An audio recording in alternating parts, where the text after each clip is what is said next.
Hello and welcome back to another evening of shared stories and late-night rabbit holes. Tonight we're doing something a little different. Instead of covering a single topic from start to finish, we're going deep into one of the biggest fictional universes ever created, The Walking Dead. But we're not just recapping episodes or ranking characters. Tonight, we're exploring the craziest fan theories that have come out of this franchise over the last decade and change. Some of these have been floating around Reddit and fan forums since the early seasons. Others only popped up once the spin-offs started dropping. But here's the thing that makes this so interesting. A few of these theories actually have real evidence behind them.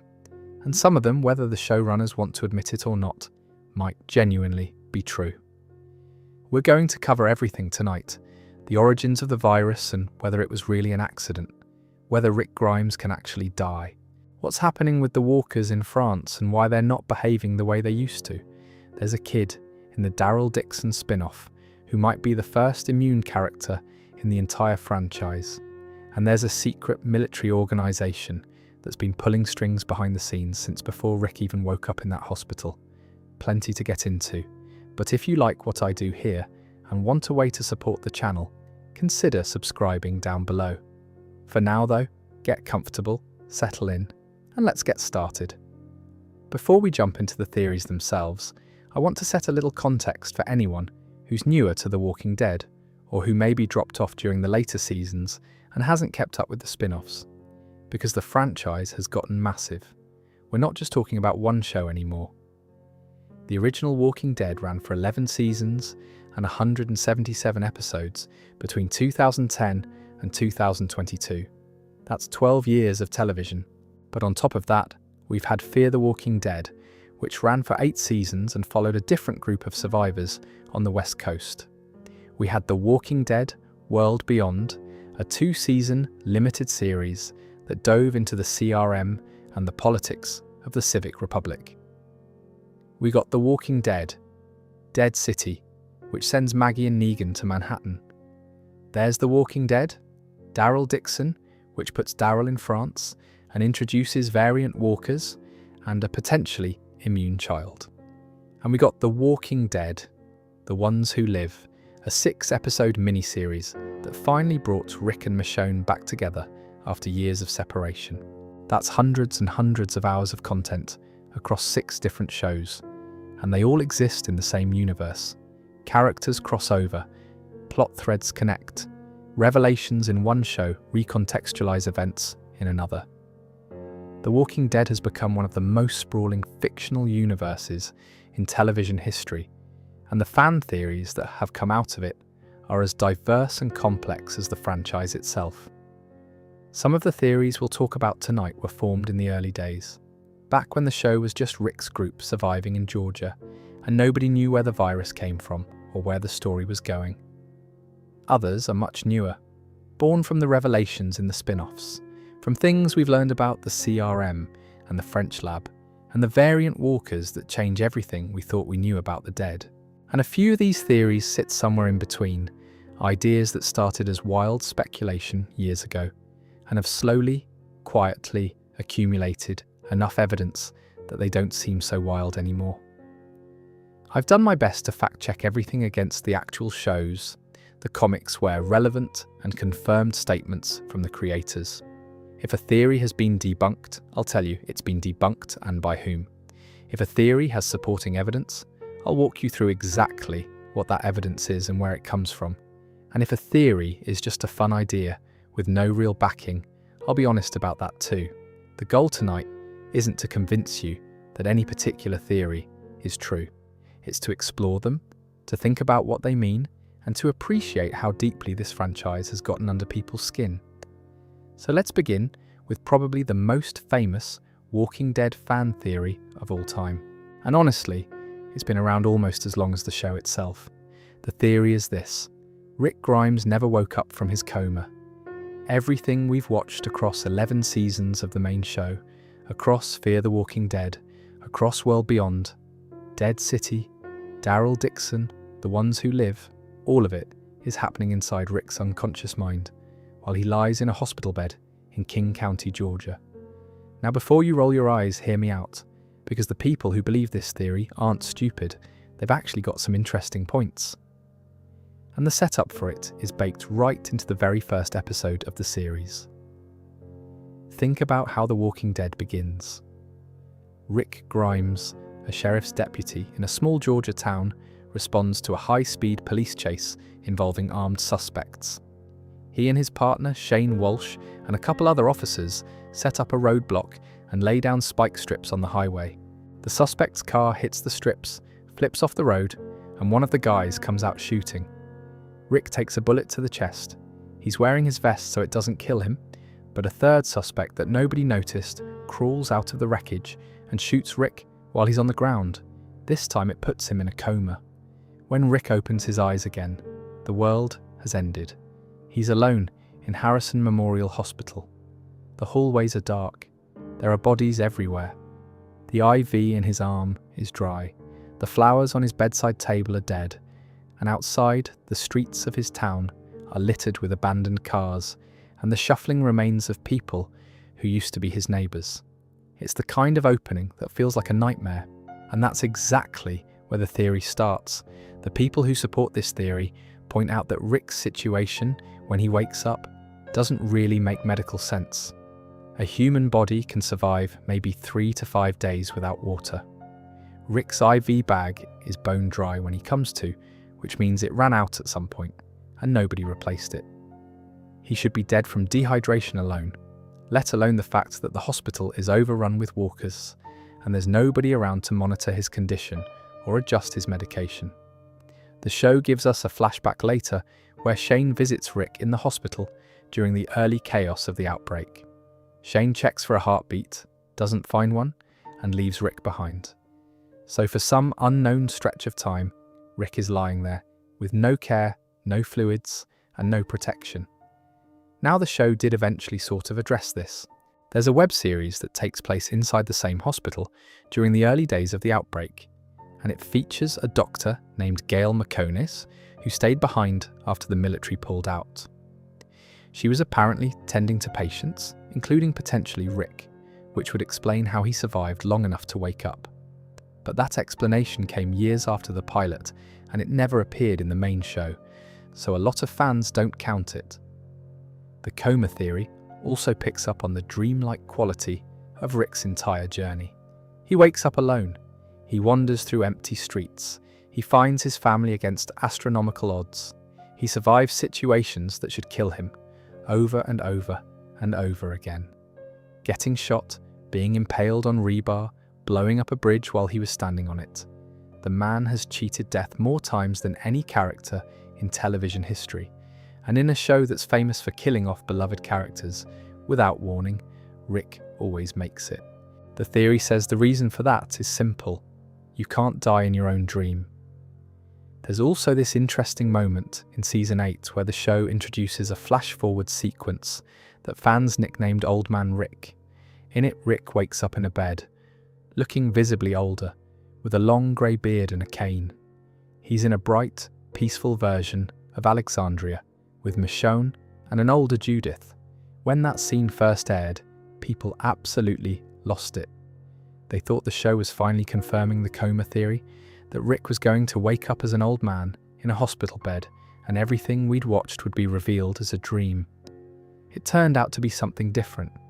The Old Man Rick sequence was actually a vision of a hopeful future that Rick's dying son Carl had imagined for his father. Carl writes Rick a letter before he dies, describing the world he hopes Rick will build, and the Old Man Rick scenes are a visual representation of that letter. So it wasn't a coma reveal, but the fact that the show used that imagery, Rick waking up in a bed, older and disoriented, that was either a deliberate nod to the theory or an incredible coincidence. And then there's the whole A and B classification thing. When Jadis, the leader of the scavengers, calls a CRM helicopter to pick up Rick after the bridge explosion in Season 9, she radios in and classifies him as a B instead of an A. For years, nobody knew what that meant. One fan theory, which was actually acknowledged by actress Pollyanna McIntosh, who plays Jadis, suggested that the A and B weren't military classifications at all. they were blood types. And the helicopter wasn't a military rescue. It was an ambulance. The theory was that the sounds of the helicopter and the radio chatter were real-world noises bleeding into Rick's coma dream, like a nurse asking about his blood type while he lay unconscious in the hospital. It's creative, I'll give it that. But here's where the theory falls apart. Robert Kirkman, the guy who created the Walking Dead comics and is basically the architect of the entire universe, has debunked this theory multiple times. He posted on Twitter back in October of 2014, and I'm paraphrasing here, but he said Rick is not still in a coma, and the events of The Walking Dead are definitely happening. He said it again at Walker Stalker Cruise in 2018, where he told fans there was zero chance the franchise was all a dream. And Scott Gimple, who served as the showrunner from seasons 4 through 8 and went on to oversee the entire expanded universe of spin-offs, also addressed it directly during a 2017 preview special. He said, and again I'm paraphrasing, "There's no coma, it's not a coma." Beyond the creator statements, the existence of the spin-off shows makes the theory basically impossible. Fear the Walking Dead follows an entirely different group of survivors in Los Angeles and Mexico. World Beyond follows teenagers living in a CRM-controlled community in Nebraska. Daryl Dixon takes place in France. Dead City is set in Manhattan with Maggie and Negan. None of these characters have any connection to Rick's subconscious. They have their own histories, their own relationships, their own storylines that Rick couldn't possibly know about or dream up. If the whole thing is Rick's coma dream, then why are we watching events in France involving a kid Rick has never met? And the final nail in the coffin is The Ones Who Live, the 6-episode miniseries that came out in 2024. That show follows Rick's years spent as a prisoner of the Civic Republic military after the bridge explosion. We see him try to escape 4 times. We see him cut off his own hand during one of those attempts. We see him get fitted with a metal prosthetic that has a deployable blade. We see him train as a CRM soldier, fly helicopters, and eventually reunite with Michonne after she tracks him down. At the end of the series, Rick and Michonne return home to Alexandria. Rick meets his son RJ for the first time, a child he never knew existed because Michonne was pregnant when the bridge blew up. RJ asks if he's the brave man, and Rick tells him to just call him Dad. That's not a dream. That's a resolution. That's a man who spent years fighting his way back to his family and finally getting there. So the coma theory is dead. Officially, thoroughly, and completely dead. And I think that's the right call. Because if you think about it, revealing that everything was a dream wouldn't be a twist. It would be an erasure. Every sacrifice, every death, every moment of grief and hope and survival that these characters went through would mean nothing. Glenn's death at the hands of Negan, Carl's choice to save Sadiq and dying from a walker bite in the process, Carol's entire transformation from an abused wife to one of the most capable survivors in the story, all of it would be reduced to static in one man's unconscious mind. That's not storytelling. That's a cop-out. I get why the theory's appealing though. There's something almost comforting about the idea that none of the horror really happened. That somewhere underneath it all, Rick is safe and sleeping and the world is still intact. It's the same reason people latch onto similar theories in other shows and movies. It's a way of processing dark fiction by giving yourself a backdoor, an escape hatch that says, don't worry, it wasn't real. But I think The Walking Dead is better than that. I think the story earns its pain. And I think Rick's survival, as improbable as it is part of what makes the character so compelling. Which brings us to our next theory. Because if Rick isn't dreaming, and he really has survived everything the show has thrown at him, then maybe there's a reason for that. Maybe it's not luck. Maybe it's not just good writing or plot armor. Maybe, and this is where things start to get really interesting, Rick Grimes physically cannot die. Now this one is going to require you to kind of zoom out and look at Rick's entire story from above, because once you start tallying up everything this man has survived, the numbers stop making sense. It starts with the gunshot wound in the pilot. Rick takes a bullet that puts him into a coma for weeks, possibly longer, during the initial outbreak of a virus that kills billions of people. While he's unconscious, the entire world collapses around him. Military operations fail, hospitals are overrun, society crumbles, and Rick sleeps through all of it and wakes up on the other side, alive. Already, that's a miracle by any reasonable standard, but it doesn't stop there. Over the course of the series, Rick is shot on multiple other occasions. He's beaten nearly to death by the governor. He's stabbed. He's bitten by other living people during hand-to-hand fights. He bites out a man's throat with his teeth, which you'd think would carry some kind of infection risk given the state of the world. He gets into a brutal fight with Shane that leaves him bloodied and exhausted. He kills walkers with his bare hands on a regular basis, covered in their blood and fluids, in a world where that stuff is supposed to be infectious. He walks through herds wearing walker guts smeared all over his clothes and skin, and none of it ever takes him down. Then we get to the bridge. This is the big one. In Season 9, Rick is trying to lead a massive herd of walkers away from the communities. He's injured. He's bleeding.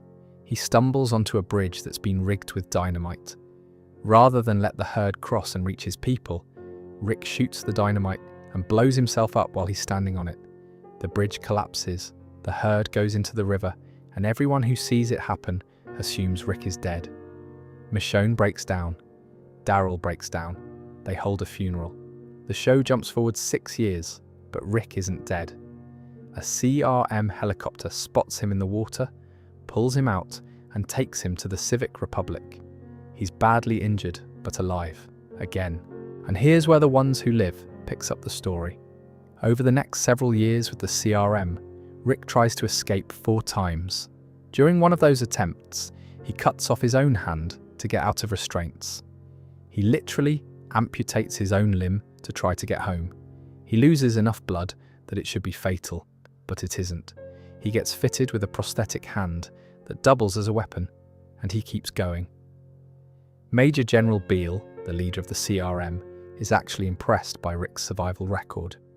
He tells Rick that after everything, from all the escape attempts to the self-amputation to the bridge explosion, Beale thinks Rick could be the next leader of the CRM in the coming decade. Beale sees Rick's survival as evidence of something extraordinary, and honestly, who can blame him? At what point does surviving stop being luck and start being something else? The theory is this: the wildfire virus, the pathogen responsible for the Walker apocalypse, was originally designed to reverse death. It was supposed to be a cure for mortality.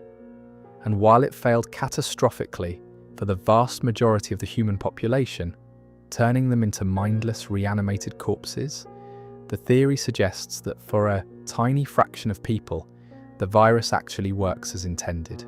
It makes them functionally unkillable. And Rick Grimes, who was in a coma during the initial global infection, and whose brain was in a reduced activity state when the virus entered his system, might be one of those people. The evidence is circumstantial, but it's fun to think about. Rick was unconscious when the virus spread worldwide. Everyone on the planet contracted it. We know that from Dr. Jenner's revelation at the CDC in Season 1. Jenner told Rick that everyone is already infected. When you die, regardless of how you die, you come back as a walker unless your brain is destroyed. That means the virus entered Rick's body, while his brain was barely functioning. Supporters of the theory argue that this altered how the virus interacted with his biology. Instead of lying dormant and waiting to reanimate him after death, the virus bonded with his living tissue in a way that makes him extraordinarily resilient. Now, I want to be clear. I don't actually think Rick is literally immortal. The show has never confirmed anything supernatural about him, and The Walking Dead has always tried to keep things relatively grounded in terms of its world building.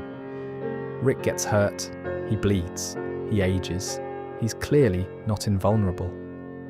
But I do think the writers leaned into his survival so aggressively over the years that they accidentally created a character who seems almost mythically hard to kill. And in a franchise that's all about ordinary people trying to survive against impossible odds, having one guy who just refuses to die is a pretty compelling narrative engine. In the comics, by the way, Rick does die. Issue 192. He's shot in his sleep by Sebastian Milton, the spoiled son of the Commonwealth's governor. Rick reanimates as a walker, and his son Carl puts him down. It's quiet, it's sad, it's final. But the TV show diverged from the comics in a huge way by keeping Rick alive, and The Ones Who Live seems to confirm that TV Rick's story isn't over. He's home now. He's with his family. But there are threads hanging, and the franchise clearly has more to say about it or about him. So whether you buy the immortality theory or not, there's no denying that Rick Grimes has survived things that no human being should survive. And if the explanation isn't supernatural, then maybe it comes down to something the show has been saying since the very beginning.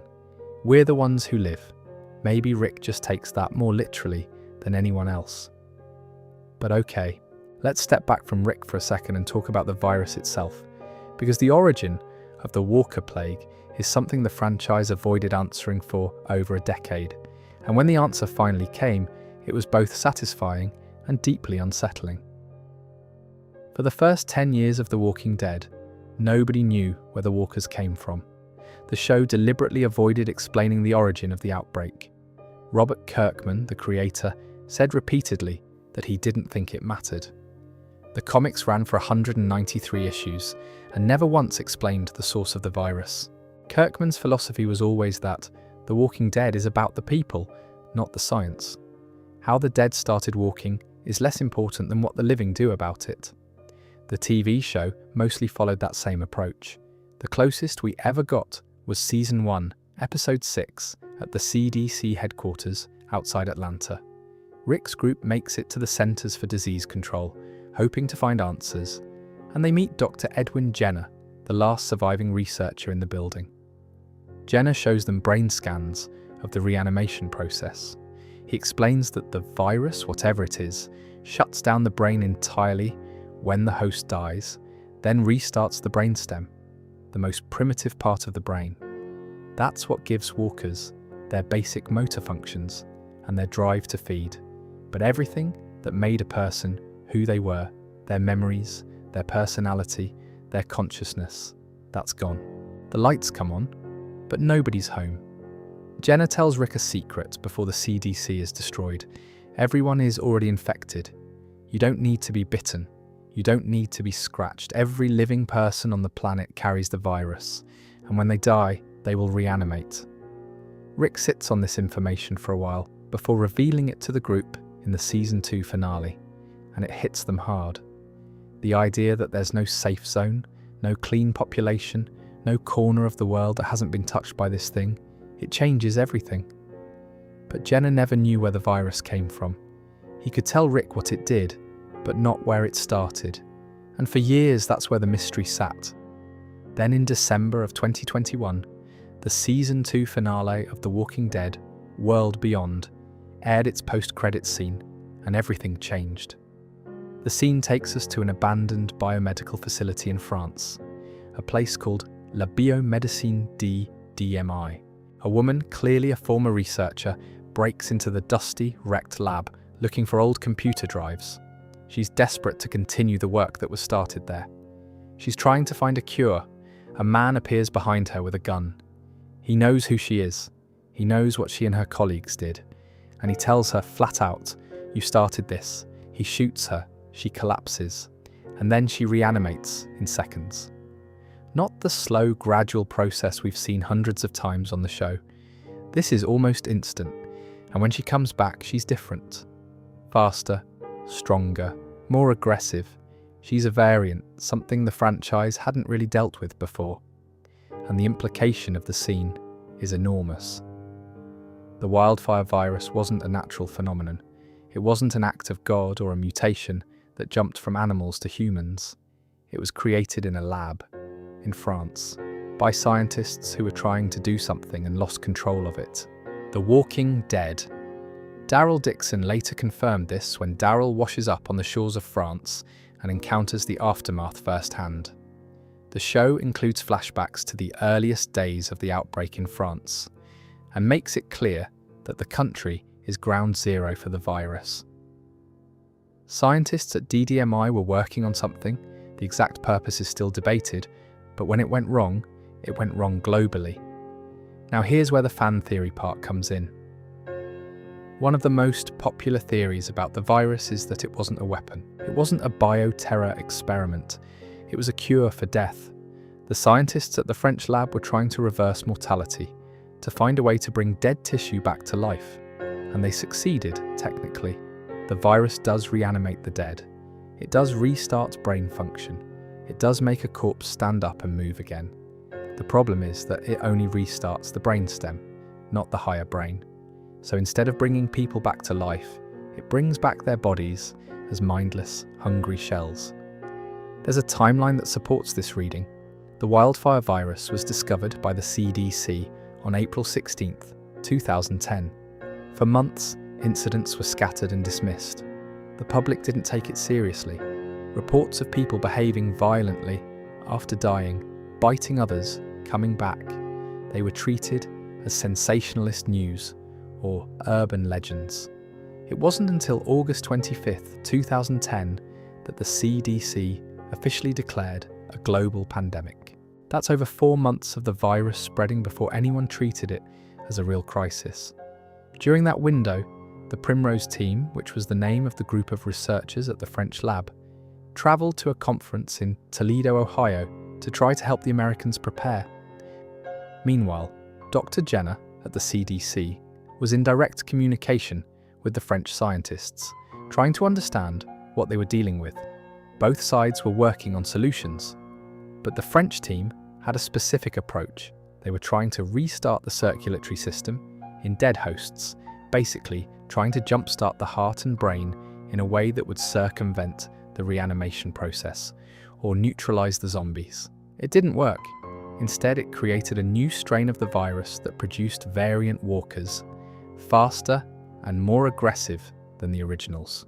So the scientists who created the virus then tried to fix it and made it worse.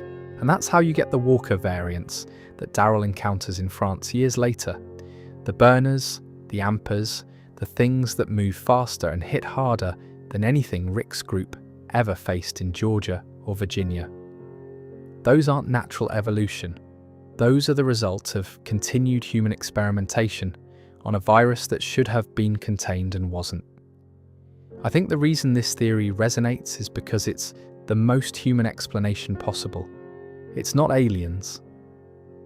Robert Kirkman joked about that one on Twitter back in 2020, saying the comic version of the outbreak was caused by space spores, which is a reference to a side story in the comics called Small Bites, that showed an alien ship crashing on Earth, but that was always treated as semi-canonical at best and a joke at worst.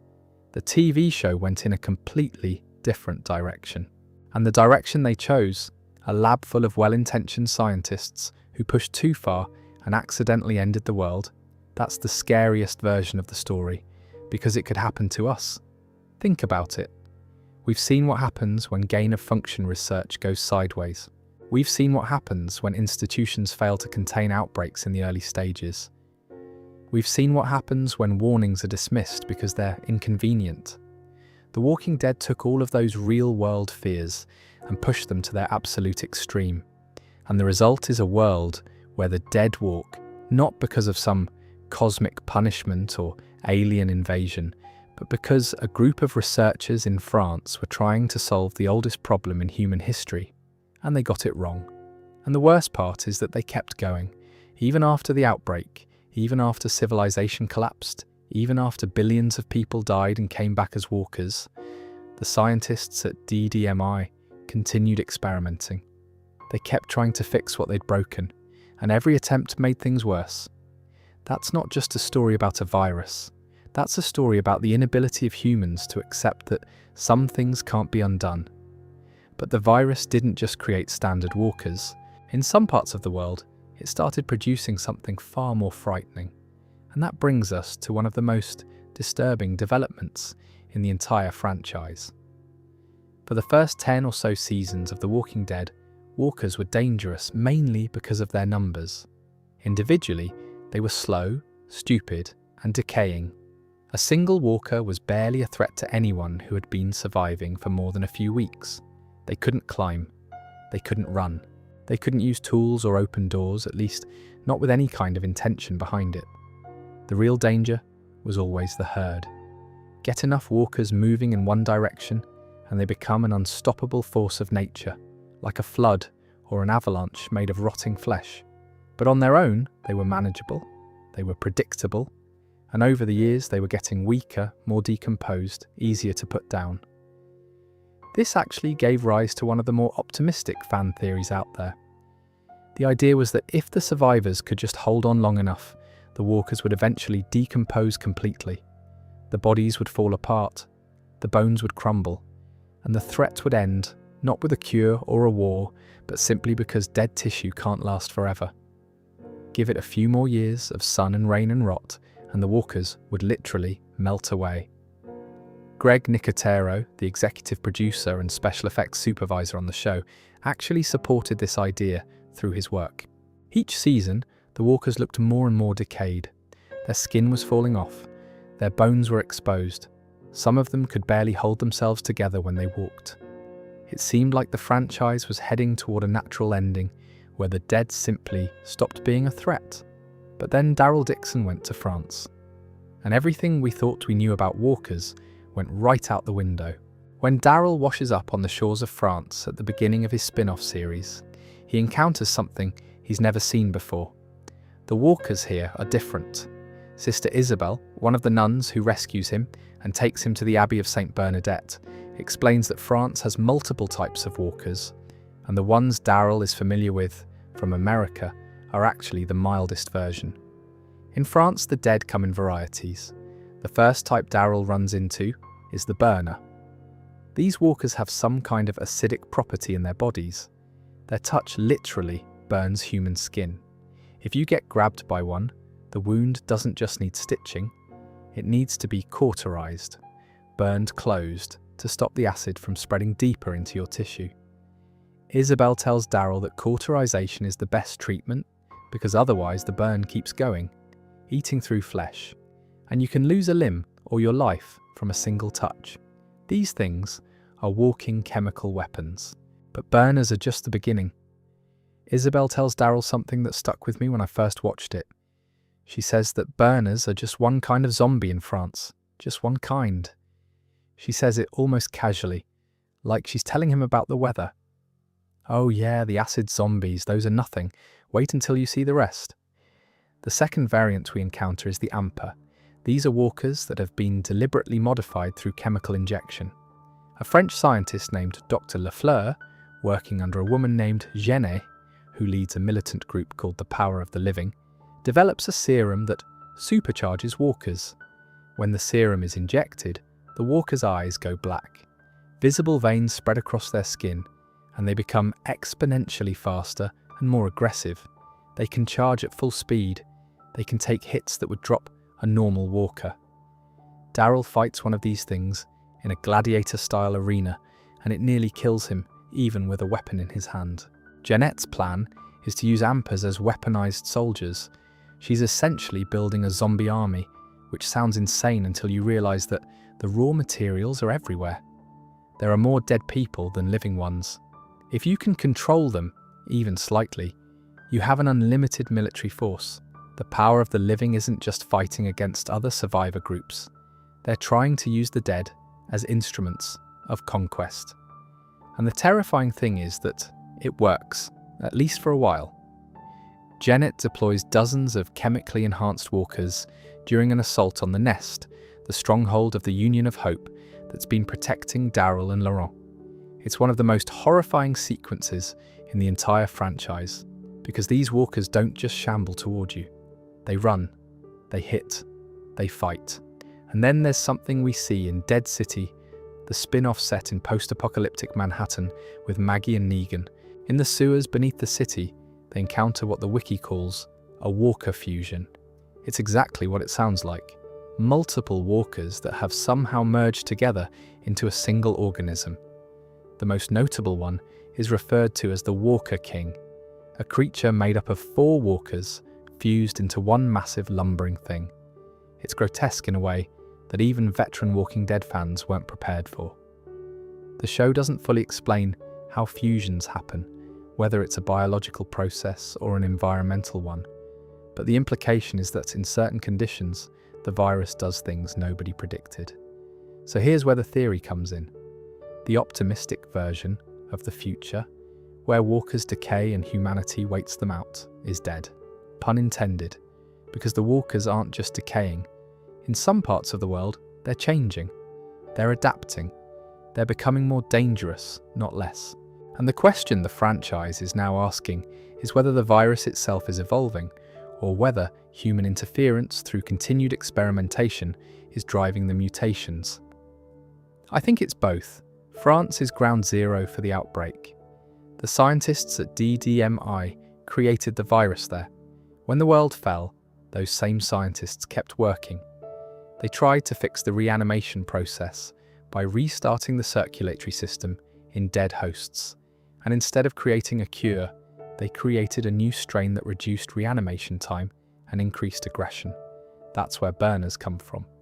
Then Gennett's group took it a step further, deliberately injecting walkers with a serum to weaponize them, creating AMPers.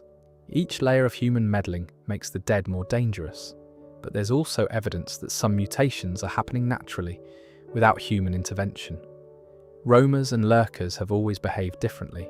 Some walkers retain fragments of their old routines, returning to places they remember, which suggests some level of residual neural activity beyond what the brainstem alone should produce.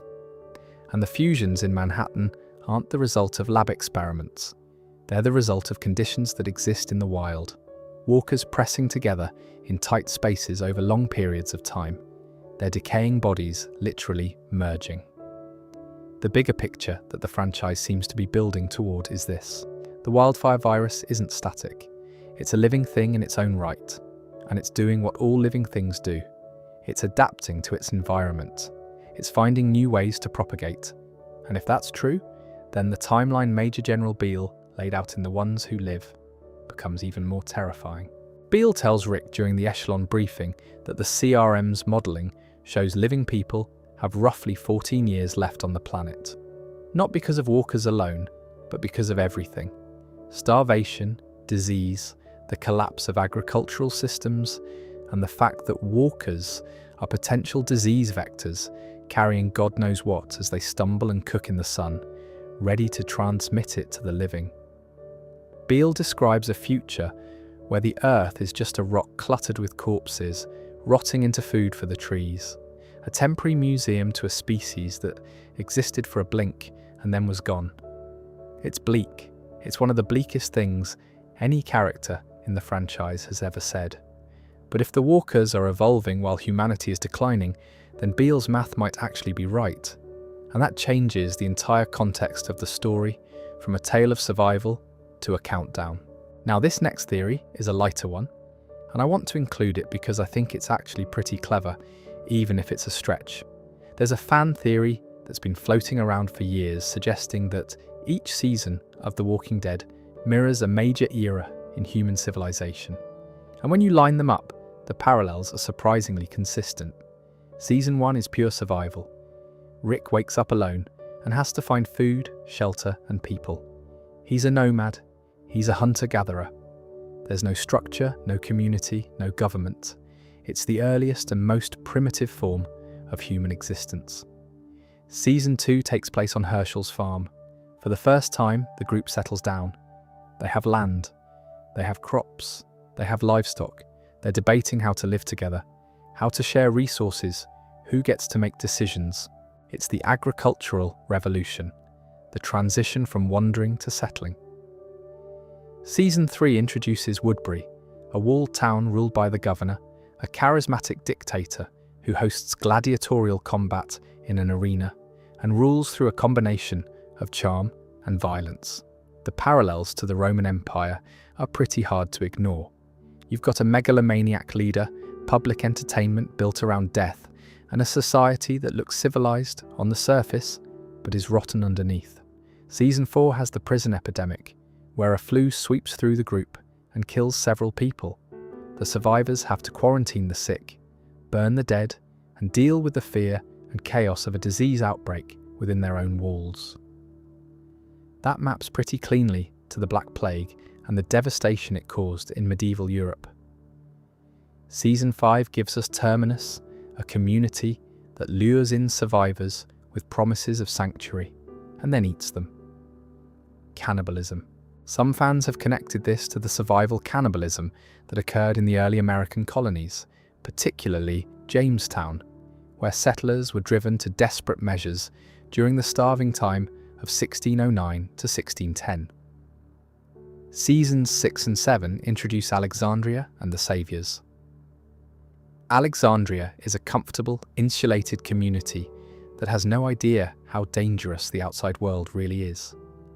They live in nice houses with running water and electricity, completely disconnected from the reality beyond their walls. And then Negan shows up and demands tribute. Half of everything delivered on schedule or people die. It's feudalism, a powerful lord extracting resources from weaker communities through the threat of violence. Rick's group is essentially a medieval village paying tithes to a warlord. I could keep going, but you get the idea. The theory doesn't hold up perfectly for every single season, and I think some of the connections are more of a stretch than others. But the broader point is interesting. The Walking Dead isn't just about people fighting zombies. It's about civilization rebuilding itself, and the show follows a trajectory that mirrors the actual progression of human history. From primitive survival, to agriculture, to empire, to plague, to colonialism, to feudalism.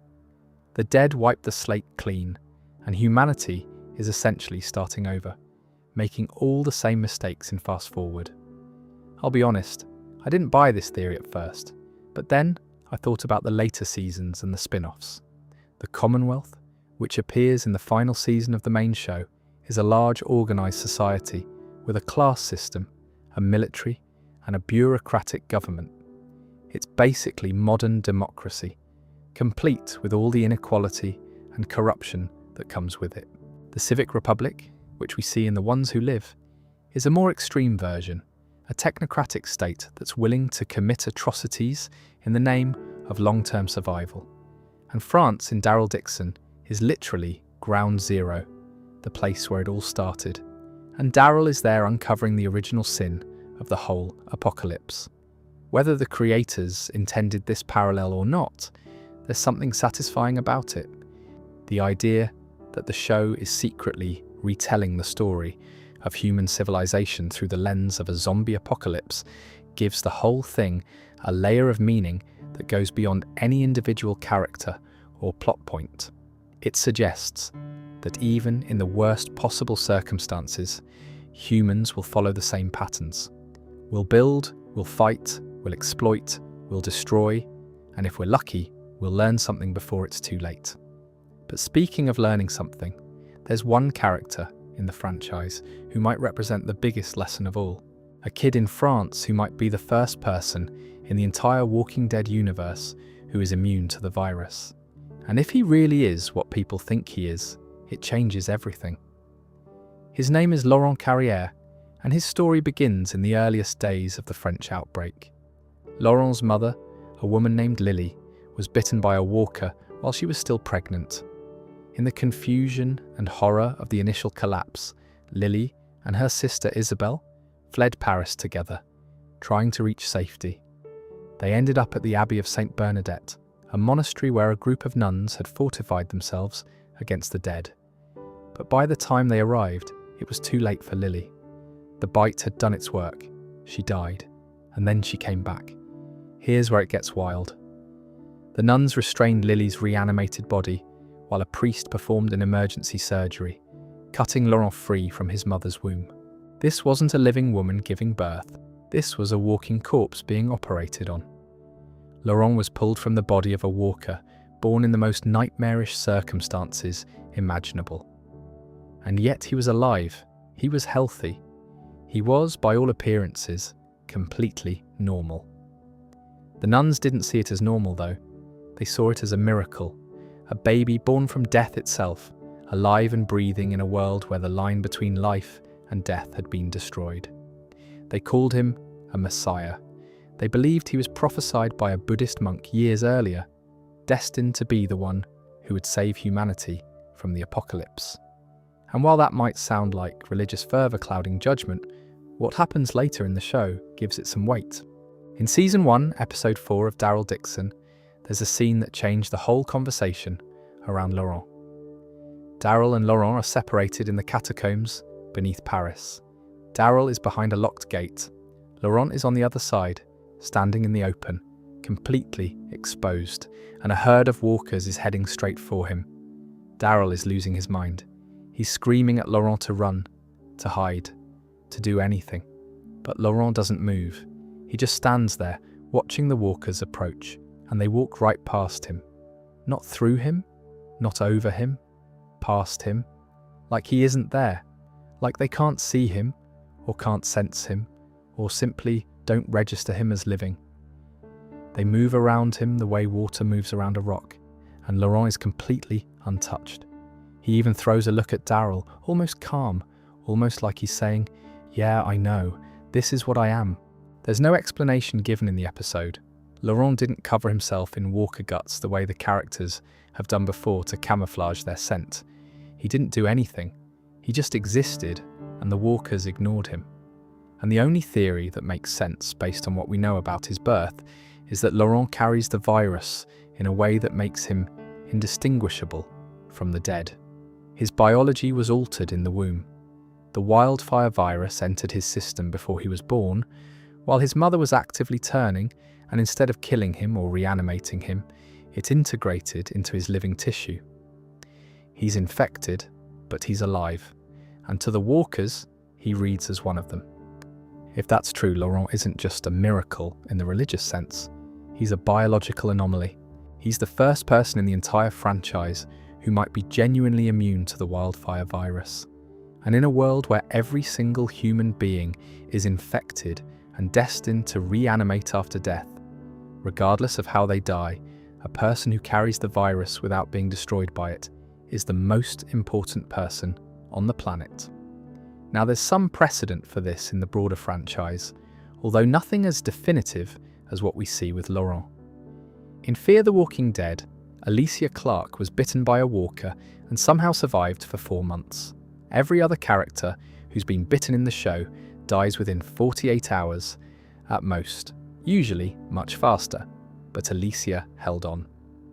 Her friend and nurse, June Dory, theorized that Alicia's prolonged survival was due to radiation exposure from an earlier encounter with a radioactive walker, the result of a nuclear meltdown that had irradiated a group of the dead.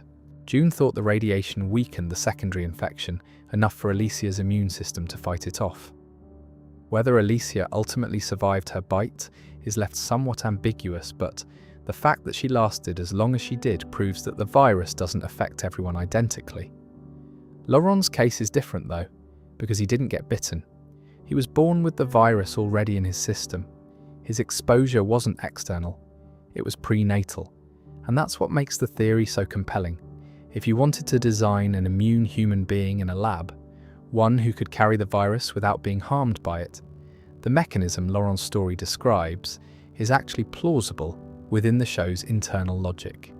A fetus developing inside an actively infected host, absorbing the virus as part of its biological development, and coming out the other side with an immune system that treats the pathogen as native rather than foreign.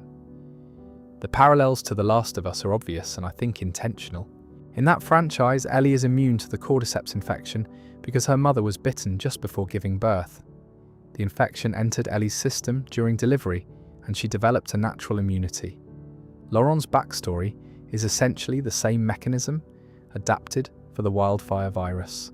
Born from an infected mother, exposed during the most vulnerable period of development, and emerging with a biological relationship to the pathogen that nobody else has.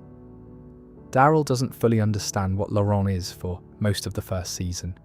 He treats the kid like any other kid who needs protection in a dangerous world. But Sister Isabel and the other nuns are clear about what they believe. Laurent is the key, not just spiritually, but practically. If his blood or his biology contains the answer to the virus, then getting him to the right people, scientists who can study him, researchers who can use what he has to develop a treatment, that's the mission. That's why Daryl was brought into this. That's why the nuns asked an American stranger to escort a child across a country full of variant walkers and hostile survivor groups. Because Laurent might be the cure. Robert Kirkman actually pushed back on the idea of immunity in the franchise. Back in 2018, he said he wasn't interested in any Walking Dead character being immune to the virus. He felt it undercut the existential dread that makes the story work, and I understand that perspective. One of the things that makes The Walking Dead so bleak is the certainty that everyone is already infected and everyone will eventually turn. There's no escaping it, there's no fixing it. You're born into a world where death isn't the end, it's a transformation into something monstrous, and there's nothing anyone can do about it. Introducing immunity threatens to undo that, but the franchise seems to have moved past Kirkman's reservations. The spin-offs are clearly building towards something with Laurent. The question isn't whether Laurent is special. The question is what kind of special. Is he immune in a scientific biological sense that could lead to a cure? Or is his survival a one-off anomaly, a freak occurrence that can't be replicated? The show is being deliberately ambiguous about it, and I think that's smart, because as long as the answer isn't definitive, the audience stays engaged. We're watching every interaction Laurent has with walkers, analysing every scene, looking for proof one way or the other. That's good storytelling. Personally, I think Laurent is immune. I think the show has given us enough evidence to take that seriously, and I think the franchise is building toward a conclusion that involves a cure, or at least the possibility of one. The Walking Dead has always been about what people do when there's no hope left, but the spin-offs seem to be asking a different question. What happens when hope shows up? And Laurent isn't the only reason to ask that question. There's a broader version of the immunity theory that extends beyond one kid in France and touches on every child born after the outbreak started. Think about it like this. Every pregnant woman in the Walking Dead universe is carrying the wildfire virus. It's in their blood, their tissue, their organs. It's everywhere. And that means every baby conceived and carried after the initial infection is developing inside a host that's already saturated with the pathogen. For 9 months, those babies are bathed in the virus. They're growing in it. Their cells are forming in an environment where the wildfire virus is a constant presence. The theory is that this prolonged prenatal exposure might confer some degree of natural resistance. Not full immunity, necessarily, but maybe a better ability to fight off the secondary infection that occurs after a bite, or maybe, in some cases, the ability to die without reanimating. The virus might still be present in their systems, but it might not have the same hold on their biology that it does on people who were alive when the initial infection spread. We don't have confirmation of this, not yet. Not a single post-apocalypse baby in the franchise has been bitten and survived, and none have died and failed to reanimate. The theory is untested because the show hasn't put any of these kids in that situation. Judith Grimes, Herschel Ree, RJ Grimes, all of them are alive and healthy. None of them have been infected by a bite. So the theory remains exactly that, a theory. But here's the dark part. The only way to confirm it is through tragedy. Someone would have to die. A child born after the outbreak would have to die from something other than a walker bite, from illness, from an accident, from violence, and not come back. And that absence of reanimation would be the proof. It would mean the virus didn't fully take hold. It would mean the next generation is different.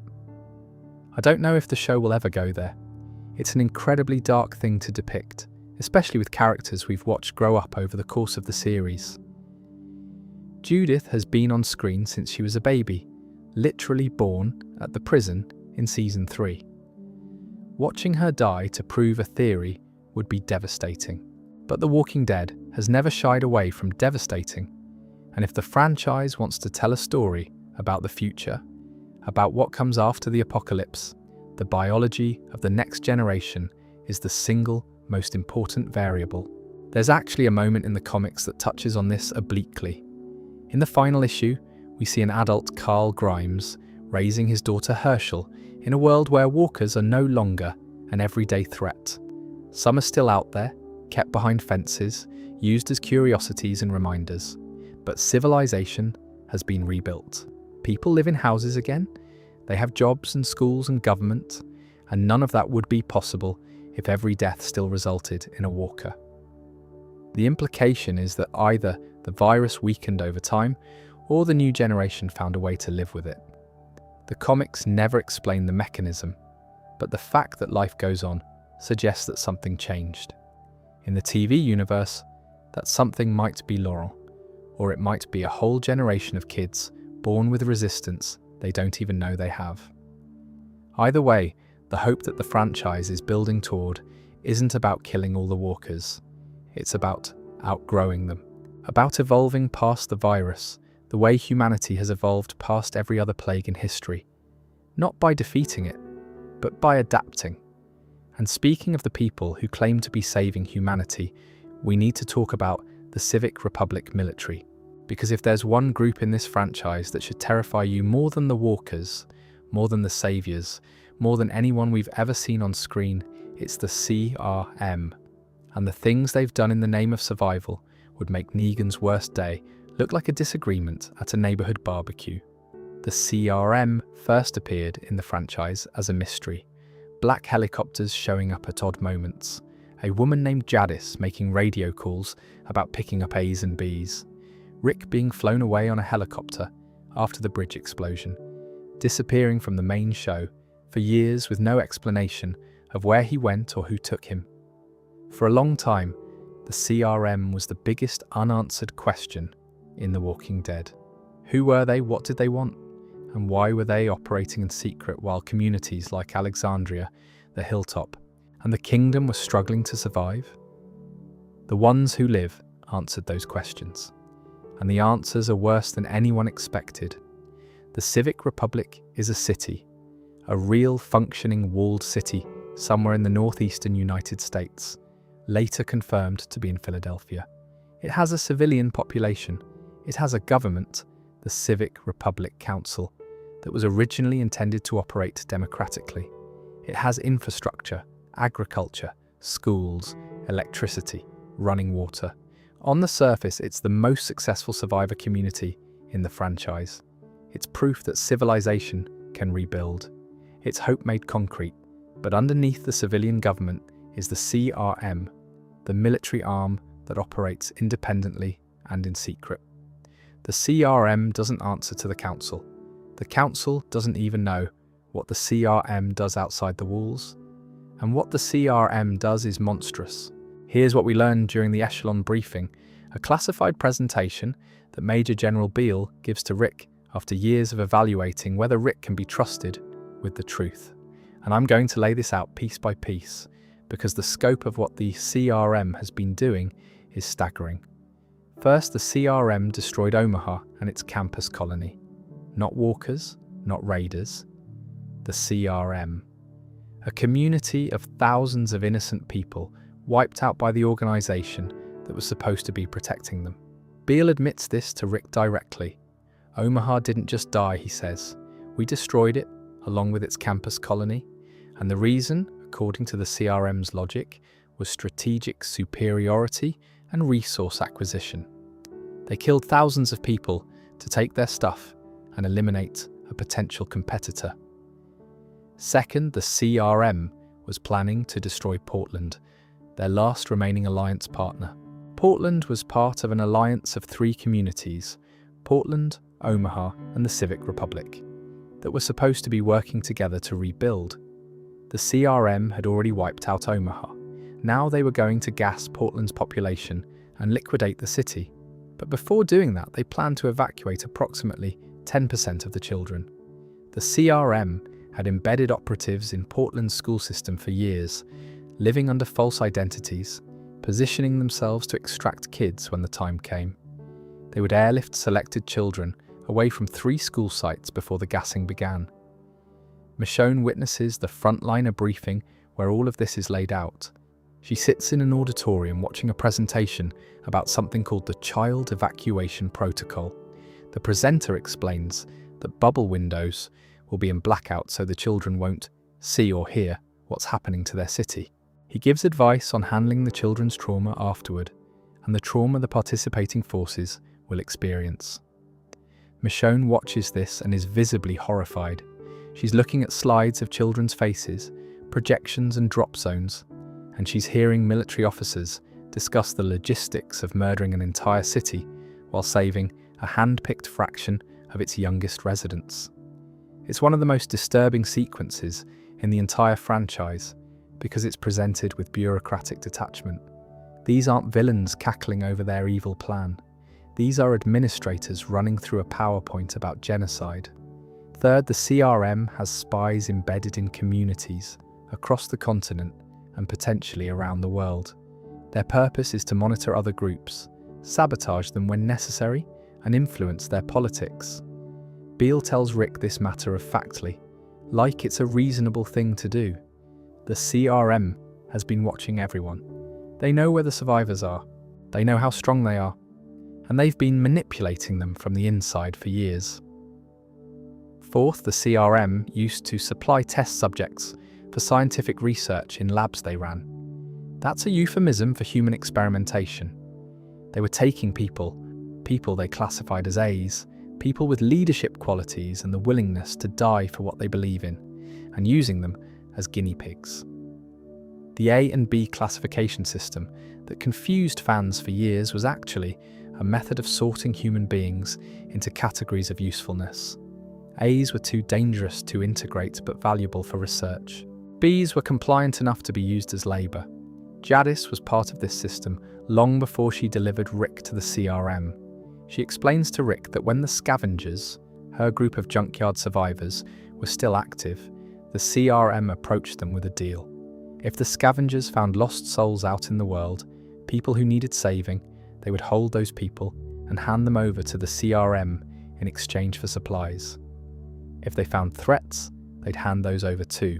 Jadis was essentially running a human trafficking operation for a military organisation, categorising survivors by their perceived value and sending them to an unknown fate. And fifth, perhaps the most chilling detail, Beale's long-term plan, the one he intended to execute after destroying Portland, was to declare martial law on the Civic Republic itself. He would dissolve the Civilian Council, eliminate any pretense of democracy, and assume total military control of the city. From there, the CRM would march across the country and further eliminate any growing competition, taking their resources and ensuring supremacy. Beale's vision wasn't survival, it was empire. He wanted to be the last man standing, the sole authority in a world where everyone else was either dead, controlled, or irrelevant. Rick's reaction to all of this is what you'd expect. He sits through the echelon briefing, processes everything Beale tells him, and then silently draws a hidden knife. He decides to kill Beale right then and there. And the show frames it not as an act of violence, but as a moral necessity. Rick has done terrible things in his life. He's killed people. He's made choices that haunt him. But sitting in that room, listening to a man explain his plan to massacre an entire city, and then conquer whatever's left of humanity, Rick makes the call. This has to stop. Rick and Michonne ultimately succeed in exposing the CRM's corruption. They bring the truth to the Civic Republic civilian government, the CRC, and it triggers a historic vote.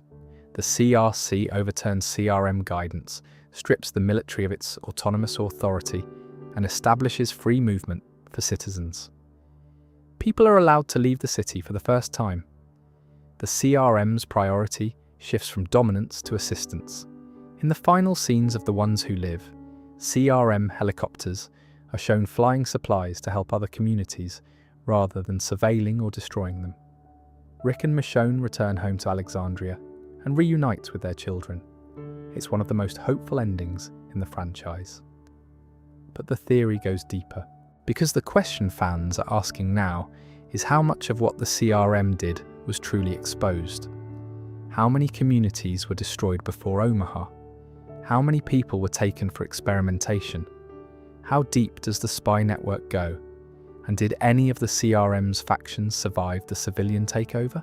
The CRM had been operating for years, possibly decades before Rick ever encountered them. They had infrastructure, protocols, supply chains, and embedded agents across the continent. An organization that large and that well-established doesn't evaporate overnight because of a single vote. The theory is that while the CRM's leadership was toppled and its worst policies were reversed, the network itself, the spies, the hidden outposts, the classified research programs, some of it is still out there, still running, still operating under protocols that were never officially cancelled because nobody knows they exist. Consider this. Beale told Rick that the CRM destroyed Omaha and was planning to destroy Portland. Those are the ones we know about, but the CRM has been active since the early days of the outbreak. They've had decades of operations. Are we really supposed to believe that Omaha and Portland were the only communities they targeted? That there aren't other cities, other groups that were quietly eliminated and erased from history? The CRM operates in secrecy. Their whole philosophy is security and secrecy above all. The chances that their known atrocities represent the full scope of their actions are basically zero. And then there's Jadis. She worked with the CRM for years. She rose through the ranks from a civilian scavenger to a ranking officer. She told Rick that she had put together a file, a document containing everything the CRM needed to know about Rick and the people he loved. She said that in the event of her untimely death, that file would be found and a CRM reclamation team would have everyone Rick cares about dead within hours. That file, as far as we know, was never destroyed. Jadis died, but did anyone find the file? Did anyone act on it? Or is it sitting in a drawer somewhere, a ticking time bomb that could blow up Rick's life all over again? The CRM theory isn't just about one organization. It's about the idea that in the Walking Dead universe, the greatest threat to humanity was never the dead. It was the living, specifically the living who decided that they knew better than everyone else, that they had the right to choose who lives and who dies, which cities get resources and which get gas. The CRM is what happens when survival becomes an ideology, when protecting humanity becomes indistinguishable from controlling it. And that connects to another theory that I think is worth mentioning here.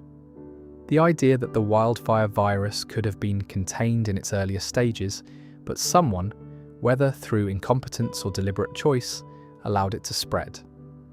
The timeline supports this.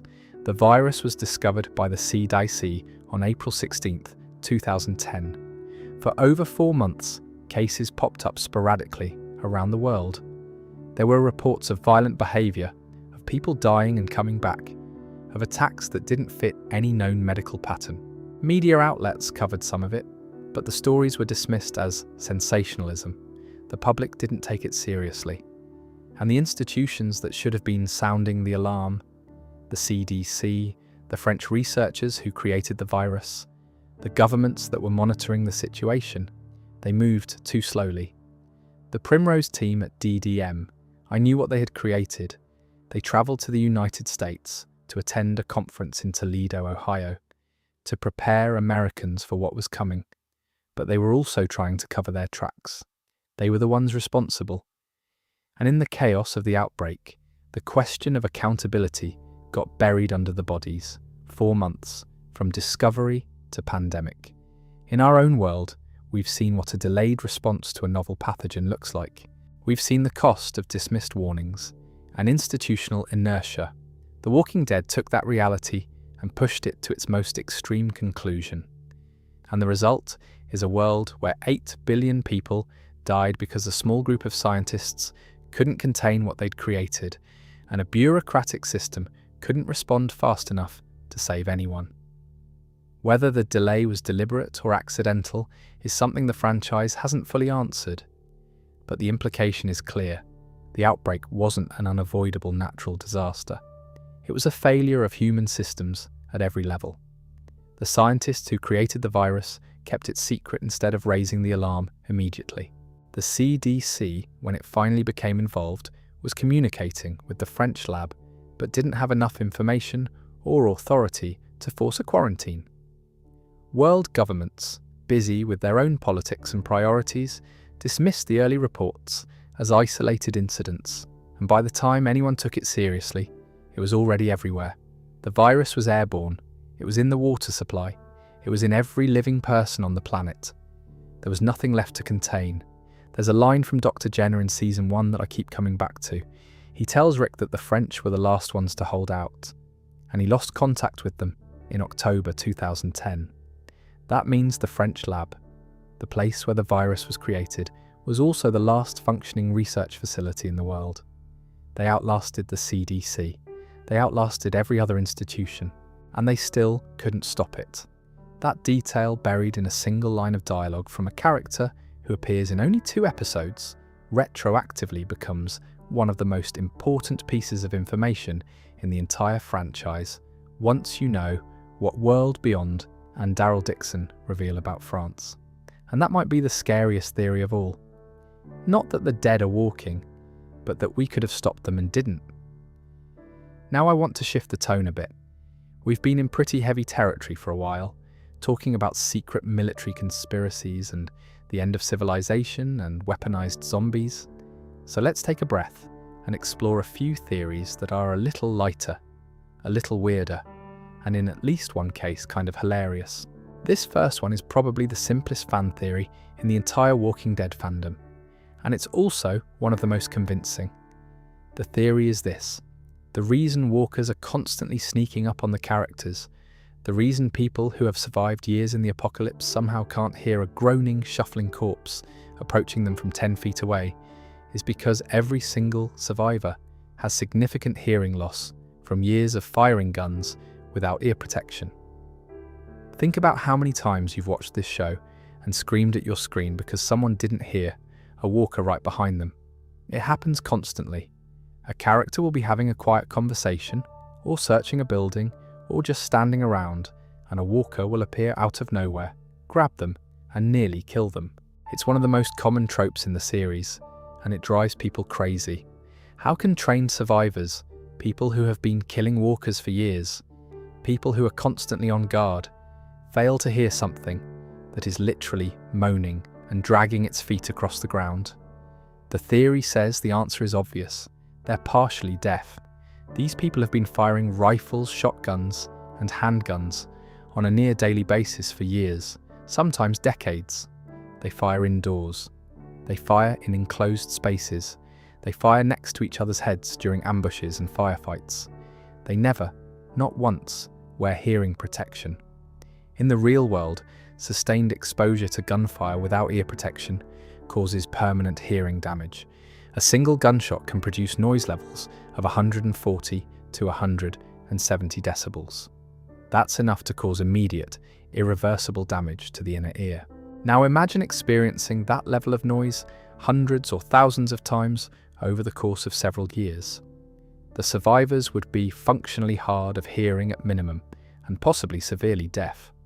The theory was originally posted on Reddit and picked up by several outlets, including Mental Floss and a few other pop culture sites. And the reason it resonated is that it solves one of the show's most persistent and annoying plot holes with an explanation that's actually realistic. These aren't dumb characters. They're not careless. They're partially deaf. They literally cannot hear the walkers until they're right on top of them. And nobody talks about it in the show because in a world where everyone is equally affected, nobody notices. It's like asking a room full of people with the same cold why they're all sniffling. It's just how things are. I love this theory. I think it's one of those rare fan theories that's almost certainly true on some level, even if the writers never intended it. The show has always favoured dramatic tension over strict realism, and having walkers sneak up on people is a reliable way to create scares. But the hearing loss explanation retroactively makes all of those scenes more believable. And once you start thinking about it, you can't stop. Every time someone doesn't hear a walker, you think, right, they've been firing shotguns for 12 years without earplugs. Of course they can't hear it. The next theory is a bit more out there, but I think it's genuinely interesting because it tries to answer a question the show has never addressed. What keeps walkers moving? Walkers don't eat for sustenance. We've seen what happens when a walker eats. The food goes into its stomach, but it doesn't get digested. There's no metabolism happening. A walker's body isn't processing nutrients or converting food into energy. The intestines might be full, but nothing useful is happening with the contents. So if walkers aren't powered by food, what's keeping them upright? What's driving their muscles to contract? What provides the energy for a dead body to wander around for months or even years? The theory, originally proposed by a Reddit user named Morrisiyid and later reported by TV Overmind and other outlets, is that walkers are solar-powered. They draw energy from the sun. The idea is that the virus itself, or the process of reanimation, creates a biological system in the walker's tissue that can absorb solar radiation and convert it into enough energy to fuel basic movement. It's not a lot of energy. Walkers are slow, clumsy, and not particularly strong. But it's enough to keep them on their feet and moving. The supporting evidence is thin but interesting. Walkers tend to be more active during the day and more sluggish at night. We see them as roamers, constantly moving during daylight hours, and as lurkers, lying dormant in dark places. The distinction between roamers and lurkers has been noted in the show multiple times, and it maps loosely to the idea that walkers are more energized when exposed to sunlight and more dormant when they're not. It's also worth noting that walkers in enclosed, dark spaces tend to be less responsive than walkers out in the open. They'll react to noise and movement, but they seem to have less initiative, less drive to actively seek out the living. The science doesn't hold up under serious scrutiny. Real biological tissue can't perform photosynthesis. Decomposing muscle shouldn't be able to contract at all without a functioning nervous system and energy source. The show's explanation that the virus restarts the brainstem and that's sufficient for basic motor function is already a stretch. Adding solar power on top of that is pushing it even further. But I include this theory because it does something the show itself refuses to do. It tries to answer a fundamental question about how walkers work. And honestly, any explanation, even a weird one, is more satisfying than no explanation at all. Here's another theory that I think about more than I probably should. It's about the criminals who shot Rick in the very first episode, and it reframes the entire beginning of the series. In the pilot, Rick and Shane respond to a high-speed pursuit. Armed suspects are fleeing in a stolen car. Rick and the other officers set up a roadblock and lay down spike strips. The car hits the spikes, flips, and the suspects come out shooting. One of them puts Rick in a coma.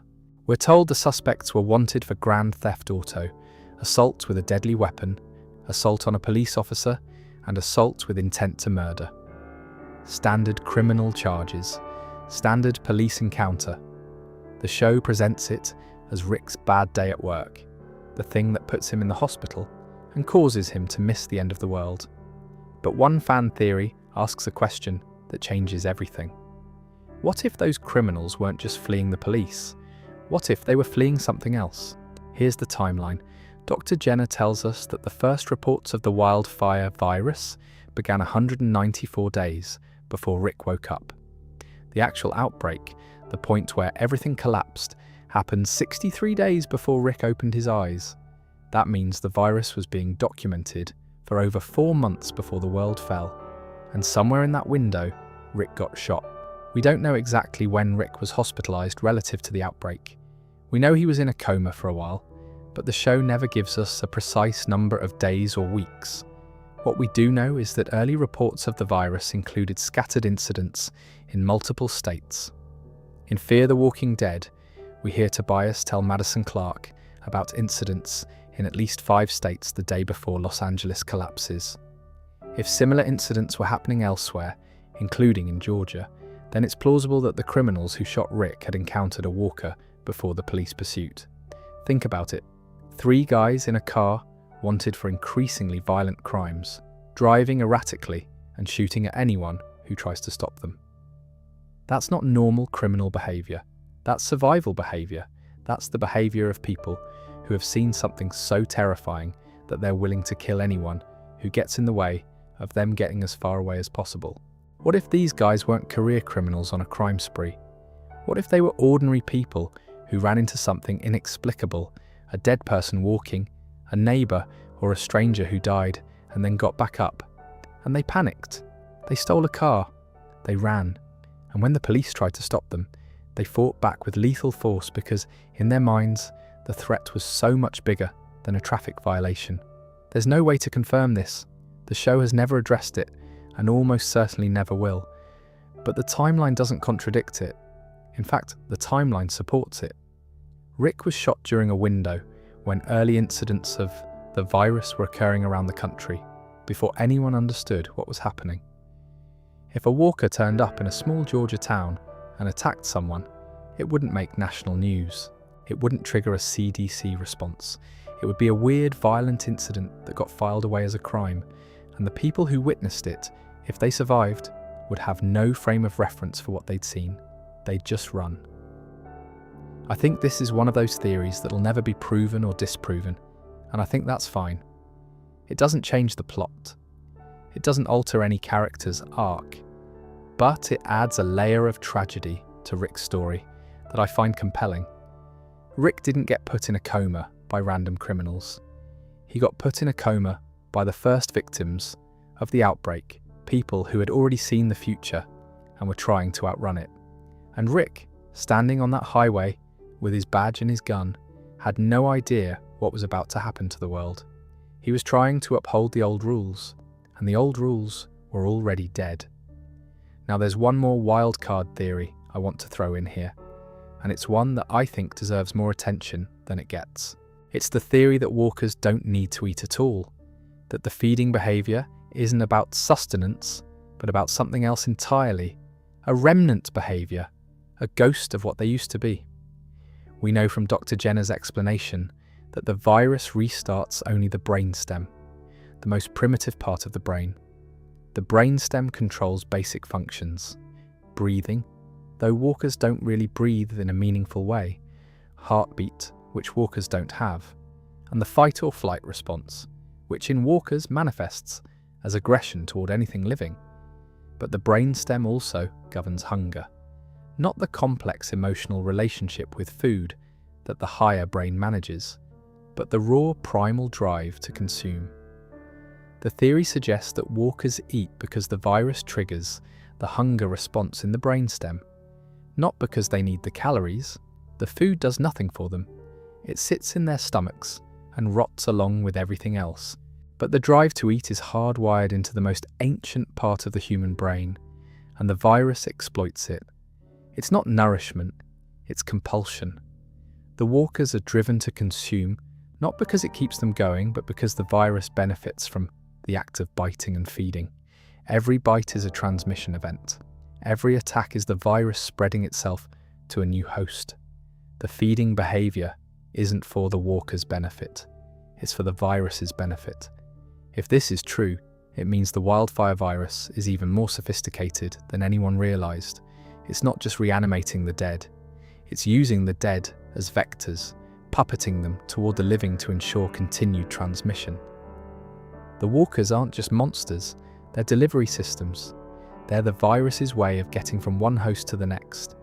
And the hunger, the aggression, the relentless drive to attack anything alive, all of that is the virus optimizing its own spread. This actually connects to something that General Beale said during the Echelon briefing in The Ones Who Live.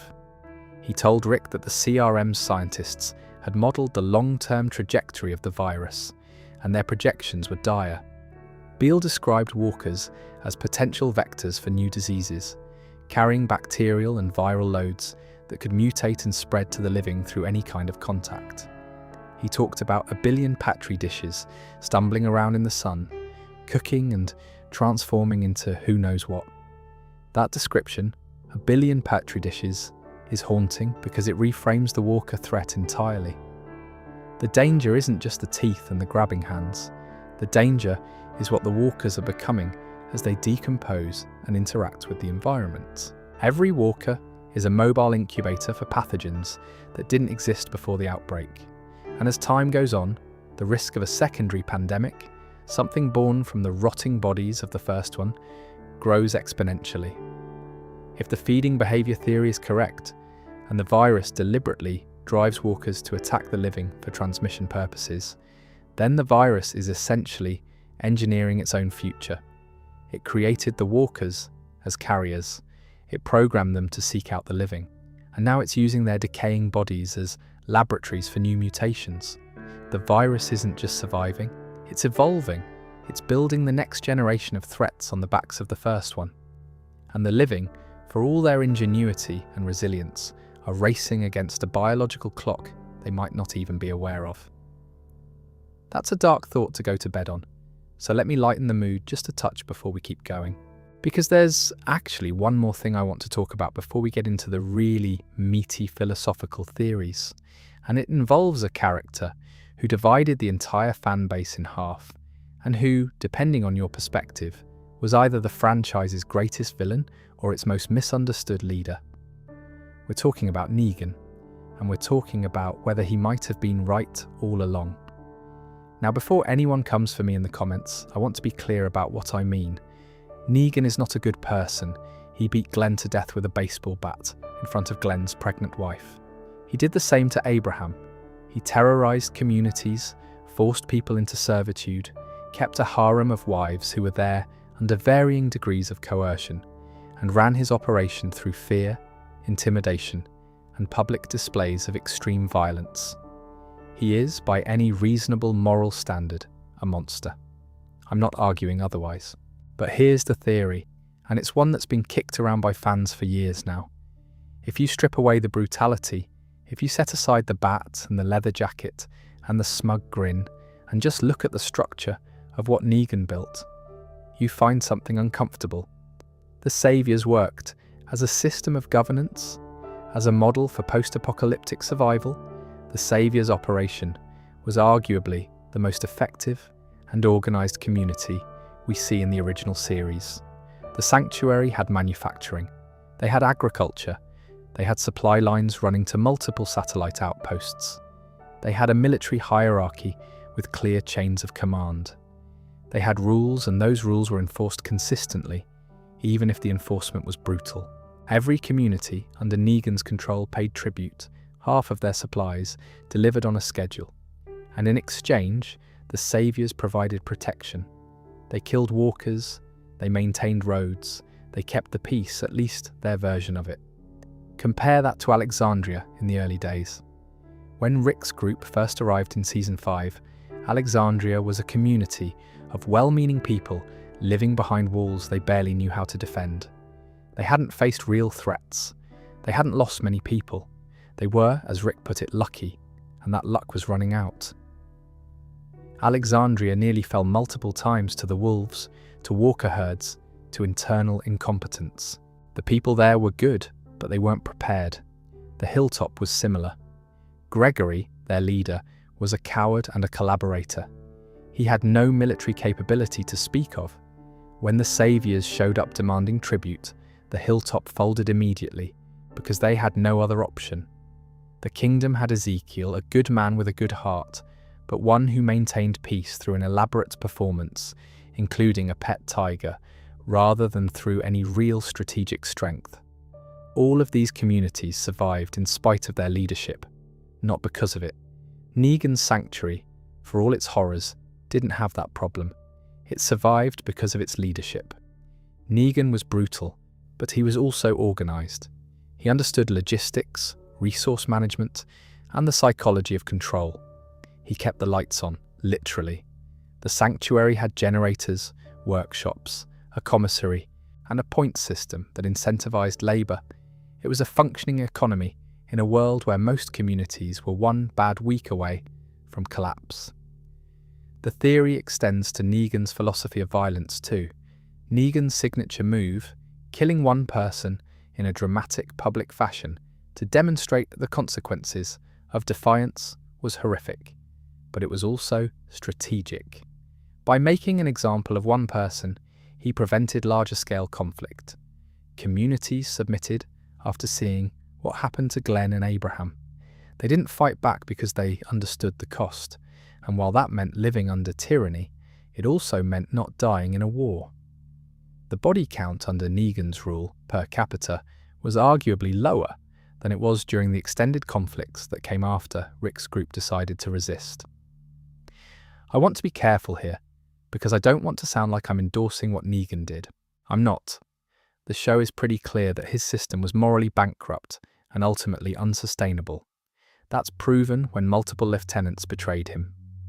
Simon, his second-in-command, went behind Negan's back and massacred the entire scavenger community against Negan's explicit orders, showing that fear-based loyalty breaks down the moment the leader's attention is elsewhere.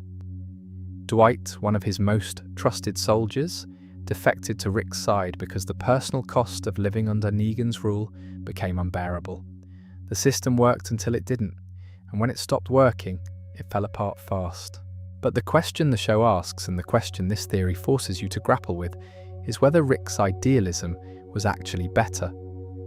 Rick believed in community, in cooperation, in people being fundamentally good. And those are beautiful values, but how many people died because of them? How many people died in the war against the saviors that could have been avoided if Rick had simply accepted Negan's terms? How many people died at Alexandria, at the hilltop, at the kingdom, in battles that Rick chose to fight because he believed that freedom was worth dying for? Negan asks this question directly at several points in the series. He looks at Rick and essentially says, "I offer order. I offer a system that keeps the most people alive. You offer hope, and hope gets people killed." And the thing is, he's not entirely wrong. The war between Rick and Negan was one of the deadliest periods in the show's history. Dozens of named characters died. Hundreds of unnamed background survivors were killed. Entire communities were gutted. The hilltop was besieged. The kingdom's army was wiped out. Alexandria was burned to the ground. All of that happened because Rick decided to fight instead of submit. Would more people be alive if Rick had knelt? Probably. Would those people be free? No. And that's the tension at the heart of the theory. It's not really asking whether Negan was right in a moral sense. It's asking whether Negan was right in a practical sense. Whether survival, in its purest form, requires the kind of ruthless pragmatism that Negan embodied. And whether Rick's insistence on building something better, on fighting for principles rather than just survival, was ultimately a luxury that cost more lives than it saved. I don't think there's a clean answer. I think the show intentionally refuses to give one. And I think that's what makes The Walking Dead more than just a zombie show. It's a thought experiment about power, about leadership, about what we're willing to sacrifice and what we're willing to accept. And Negan, for all his cruelty, is the character who forces us to confront those questions most directly. Now, Negan's story continues in the spin-offs, of course. Dead City follows him and Maggie in Manhattan, navigating their impossible relationship. Two people bound together by history and mutual need, despite the fact that one of them murdered the other's husband. It's messy and complicated, and it's some of the best writing in the franchise. But for the purpose of this theory discussion, what matters is the legacy of Negan's system. Because even after Negan himself softened, even after he showed genuine remorse and tried to be a better person, the model he created, a society built on strength and submission, continued to influence the story. The CRM, in many ways, is Negan's philosophy scaled up to a continental level. Order through control. Survival through sacrifice.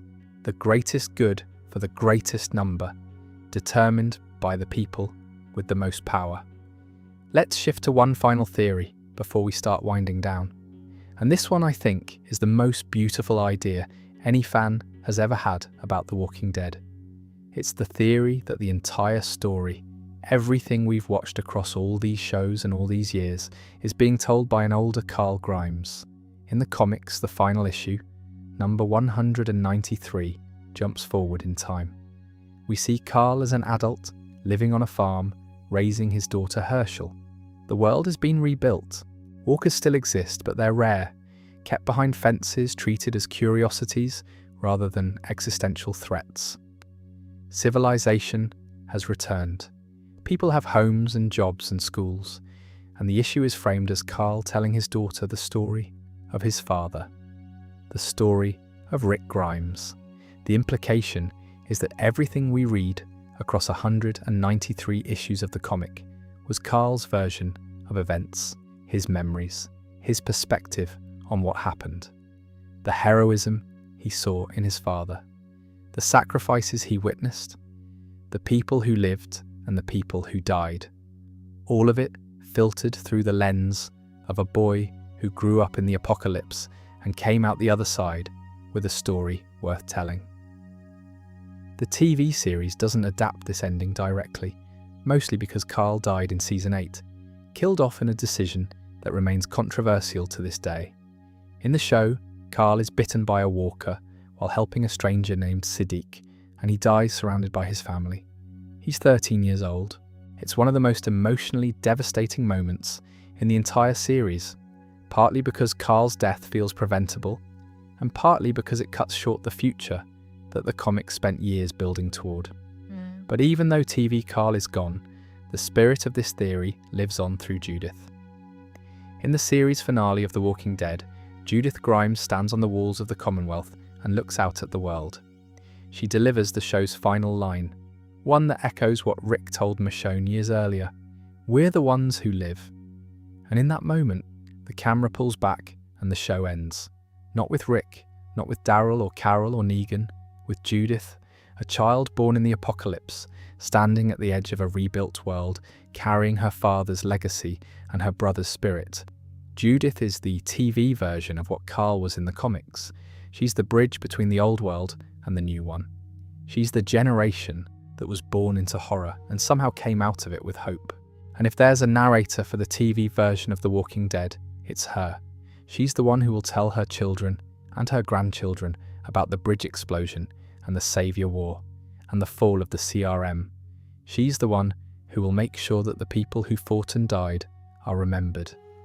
The Carl narrator theory, or in the TV version the Judith narrator theory, doesn't change the facts of the story. It changes the frame. Instead of watching a brutal survival horror epic, we're listening to a family history. Instead of despairing at the violence and the loss, we're hearing a young woman explain to the next generation why all of it mattered, why the sacrifices were worth it, why the people who fought deserved to be remembered, and why, despite everything, the living kept going. I think that's the most satisfying way to understand The Walking Dead. Not as a story about death, but as a story about memory. About the people we lose and the ones who survive to carry their names forward. In the comics, Carl tells his daughter about Rick. In the show, Judith tells her brother about the brave man who came home. And somewhere in between, across hundreds of hours of television and thousands of pages of comic books, the rest of us sit here, at the edges of the story, listening. Now, before we move into the final stretch, there are a few more theories and deep dives that I want to get into, because the Walking Dead universe is so enormous at this point that you could spend weeks unpacking all of the fan speculation that's accumulated over the years. And some of the ones we haven't covered yet are genuinely fascinating. Let's talk about a theory that involves one of the most beloved characters in the franchise and one of the spin-off's most unexpected connections. The theory is that Madison Clark from Fear the Walking Dead might be related to Daryl Dixon. This one surfaced during Fear's third season, back when the show was at its creative peak and Kim Dickens was delivering one of the best performances in the entire franchise. Fans noticed that Madison and Daryl shared a lot of traits. They're both Southern. They're both incredibly resourceful. They're both survivors in the deepest sense of the word, people who were forged by difficult childhoods and abusive family situations long before the apocalypse ever started. And they both carry themselves with a kind of guarded intensity that sets them apart from the people around them. The theory suggests that Madison's maiden name might have been Dixon, and that she could be a relative of Daryl and Merle, possibly a sister or cousin who moved to the West Coast before the outbreak. Kim Dickens herself actually entertained this idea during a panel at San Diego Comic-Con, saying she thought Madison might be related to Daryl. Robert Kirkman pushed back, pointing out that the timelines of the two shows made a character crossover difficult. But it's worth noting that Fear and the original show exist in the same universe, and both Daryl and Madison are among the most resilient characters in the franchise. If there's a genetic predisposition to surviving the apocalypse, the Dixon and Clark families seem to have it. The theory was never confirmed, and probably never will be, but I like it because it speaks to something deeper about the franchise.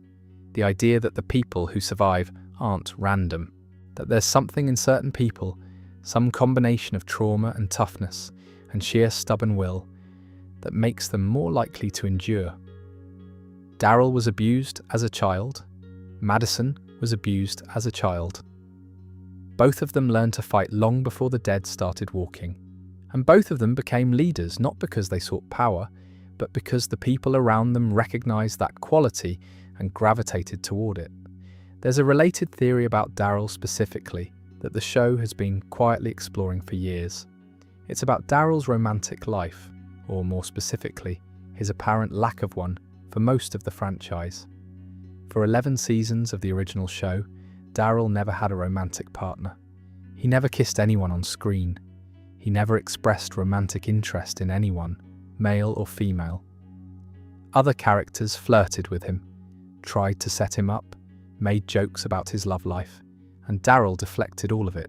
The closest he came to a romantic connection was with Beth Green during season 4, and even that was ambiguous enough that fans debated whether it was romantic or familial. Fan theories have suggested everything from Daryl being asexual to Daryl being too emotionally damaged by his childhood to form romantic attachments. Norman Reedus, who plays Daryl, has been deliberately vague about it in interviews, saying that Daryl is whatever the audience needs him to be. The show's writers have said they intentionally kept Daryl's romantic life undefined because they found the ambiguity more interesting than any specific answer. In the Daryl Dixon spin-off, the show introduced a potential romantic interest in Sister Isabel, and their relationship developed over the course of the first season. Some fans were thrilled, others felt it betrayed the character. Either way, it was the first time in the franchise's history that Daryl was shown in a genuinely intimate context, and it changed the way people think about his character. Whether Isabel represents a breakthrough for Daryl or a departure from who he's always been is a question the show is still answering. There's another theory that I've been sitting on all night, and I want to get to it now because I think it's one of the more creative ones out there. It involves the Morse code scene from season 7. In the episode titled Service, Negan brings Daryl, who he's holding prisoner, to Alexandria to taunt Rick and take supplies. There's a scene where Rick and Daryl are close to each other but can't speak. They just look at each other, and they blink. A lot. Fans immediately speculated that Rick and Daryl were communicating in Morse code through their blinking.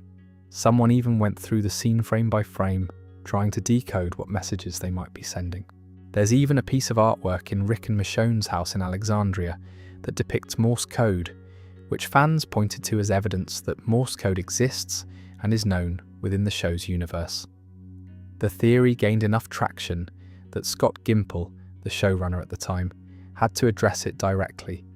He said, and I'm paraphrasing, that he would desperately love to live in a world where Daryl Dixon intimately knew Morse code and intimately knew that Rick knew Morse code, but the subtext was clear.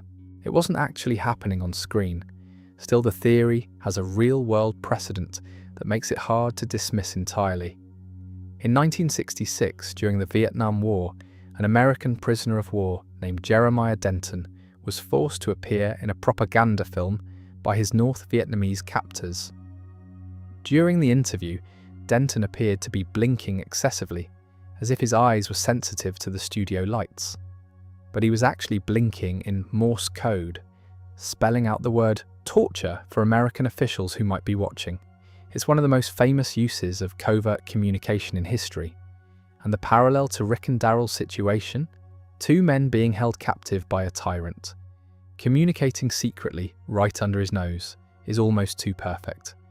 I don't think Rick and Daryl were actually using Morse code. But the fact that fans saw the parallel and ran with it tells you something about how engaged the audience was with this show. Every frame, every detail, every background prop was analysed for hidden meaning. And sometimes, the theories that came out of that analysis were more creative and compelling than anything the writers had actually planned. Let me also touch on something that I think is underappreciated in the fan theory community, which is the timeline of Rick's coma, and whether the virus itself played a role in keeping him alive. The Walking Dead has always been a little vague about exactly how long Rick was unconscious. We know from Dr. Jenner that it had been 194 days since the first reports of the virus when Rick woke up. We know the full outbreak hit about 63 days before Rick opened his eyes. But we don't know when Rick was shot relative to those markers. Was he in a coma for a few weeks, a month, 2 months? The show never gives us a definitive number. What we do know is that by the time Rick wakes up, the hospital's abandoned, the power is off, and walkers are roaming the halls. Shane visited Rick after the chaos started and couldn't find a heartbeat, so he left. The military had come through and executed patients and staff, evidenced by the bullet holes and the bodies in the hallways. And yet Rick survived all of it. The theory is that Rick's coma wasn't sustained purely by medical equipment, that the virus itself played a role in keeping him alive. We know the wildfire virus doesn't kill its hosts during life. It lies dormant until death, then reactivates the brainstem.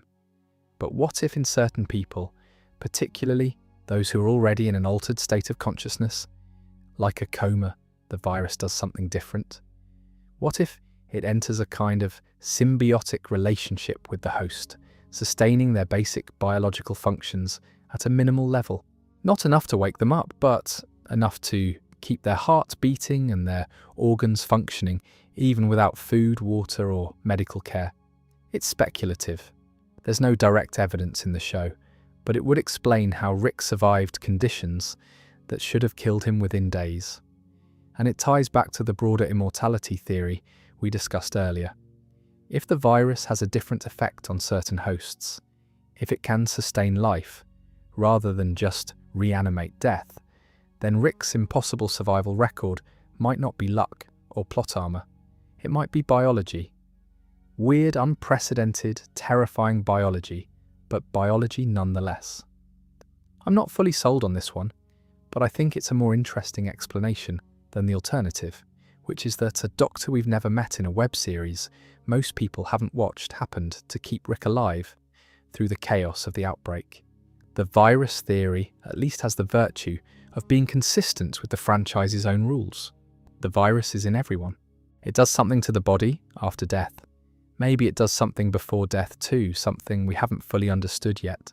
And maybe Rick's coma was the perfect incubation environment for a process that doesn't normally happen in conscious, active hosts. One more thing on this topic before we move on. There's a small but dedicated group of fans who believe that the opening credits of each Walking Dead series collectively tell a visual story about the progression of the apocalypse. The original show's opening credits evolved over the years, incorporating new locations and threats as the story expanded. Fear the Walking Dead had a distinctly urban, coastal aesthetic. World Beyond's credits were clinical and institutional, reflecting the CRM's sterile approach to the world. And Daryl Dixon's credits feature French landscapes and religious iconography, tying into the show's themes of faith and redemption. The theory suggests that if you watch the credits of all the shows in order, you can trace the franchise's evolution from one man's survival story in Georgia to a global crisis with roots in European history. It's a small detail, but it's the kind of thing that rewards close attention and tells you how carefully the franchise has been designed across its many iterations. Alright, I think we've officially exhausted the major and minor theories at this point. And honestly, it's been a ride. That's pretty much the last of the major theories I wanted to cover tonight. We've gone from Rick's coma to the immortality hypothesis, from the French lab to Walker variants that burn and charge and fuse together. We've talked about Laurent and his impossible immunity, about the CRM and their plan to destroy cities and conquer the continent, about hearing loss and solar-powered zombies, and whether the guys who shot Rick in the pilot had already seen a dead man walking. And we've wrestled with the uncomfortable question of whether Negan, of all people, might have had a point about how to survive in this world. But before we wrap up, I want to spend a few more minutes on something that I think ties all of these theories together. A thread that runs through every single one of them, from the silliest to the most profound. Every theory we've talked about tonight comes back to the same question. What does it mean to be human when the rules disappear? The coma theory asks whether consciousness itself matters. If Rick is dreaming, does the dream count?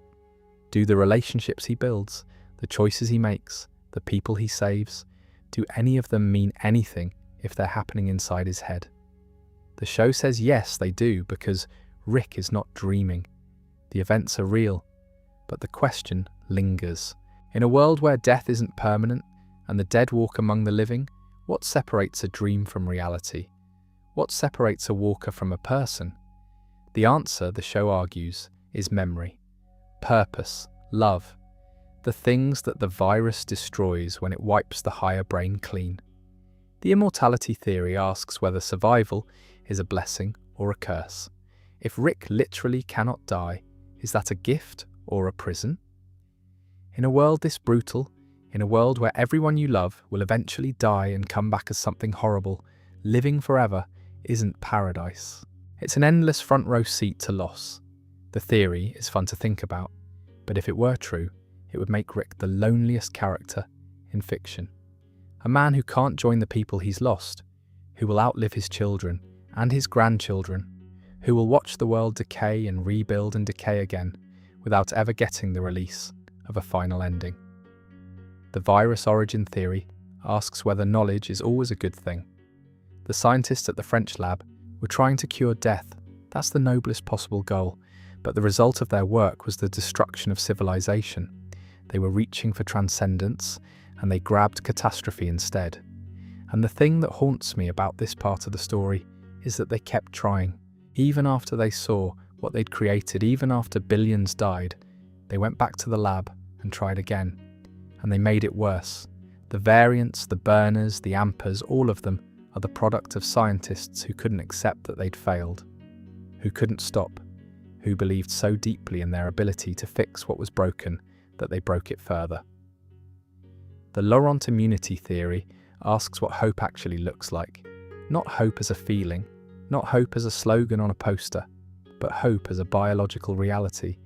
A kid born from death who carries life. A child who walks through herds untouched. If Laurent is immune, then the apocalypse has an expiration date. The virus can be beaten. The dead can stop rising. But that hope comes at a cost because Laurent didn't ask for any of this. He's a child. He's being hunted, protected, idolized, and studied by people who want to use him for their own purposes. His immunity, if it's real, makes him the most valuable person alive. And being the most valuable person alive in a world this dangerous is a burden that no kid should have to carry. The CRM theory asks the oldest political question in human history. How much freedom are you willing to surrender for security? Beale's answer is all of it. Every freedom, every right, every choice surrendered to a military authority that promises to keep you alive. The Civic Republic citizens didn't know what the CRM was doing in their name. They didn't know about Omaha or Portland or the spies or the experiments. They lived in comfort and safety, behind walls that were maintained with blood they never saw. And when the truth came out, they were horrified. But until that moment, the system worked. The citizens were alive. The city was prosperous.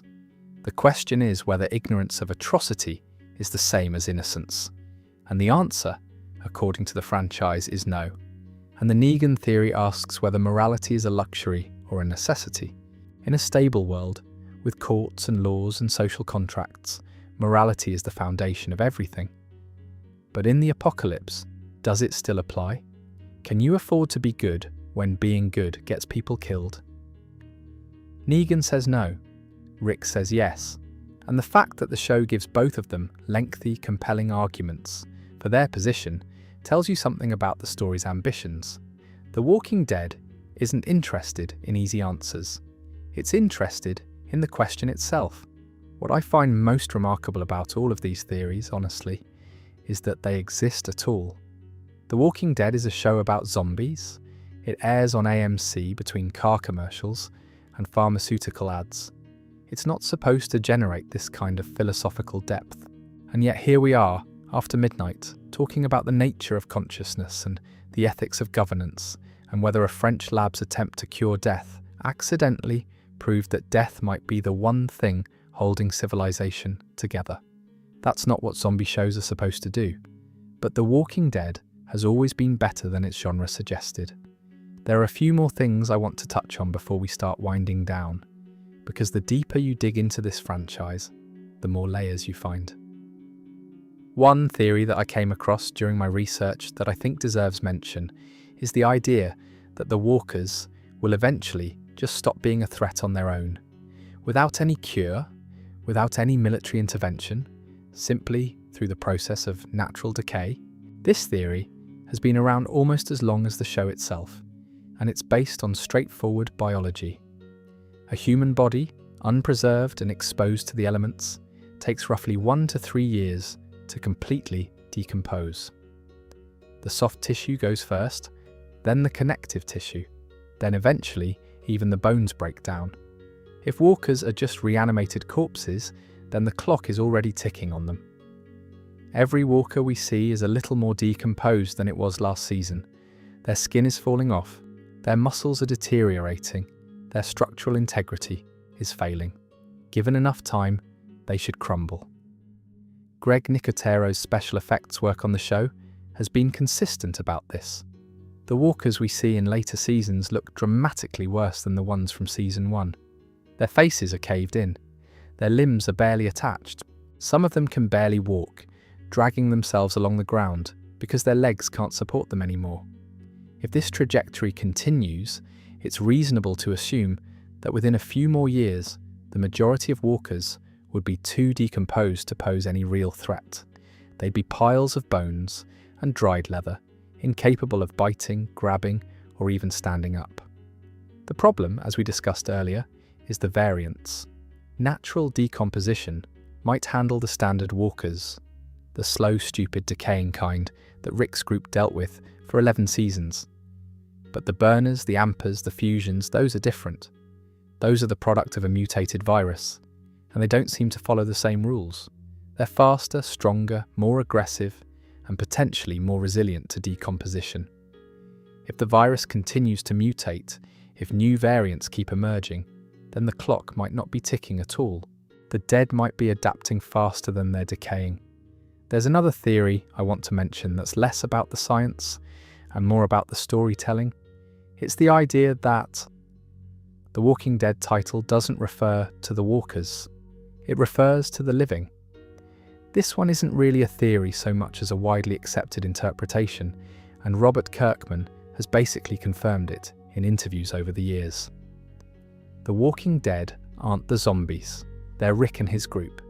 They're the survivors who keep moving, keep breathing, keep putting one foot in front of the other, even when everything around them is dead. They're walking through a dead world, and in a sense, they're dead too. Dead to the lives they used to have. Dead to the people they used to be. Dead to the comforts and certainties that defined the old world. But they keep walking. And that's the point. The franchise isn't about the dead rising. It's about the living refusing to stop. It's about putting one foot in front of the other when there's no logical reason to keep going.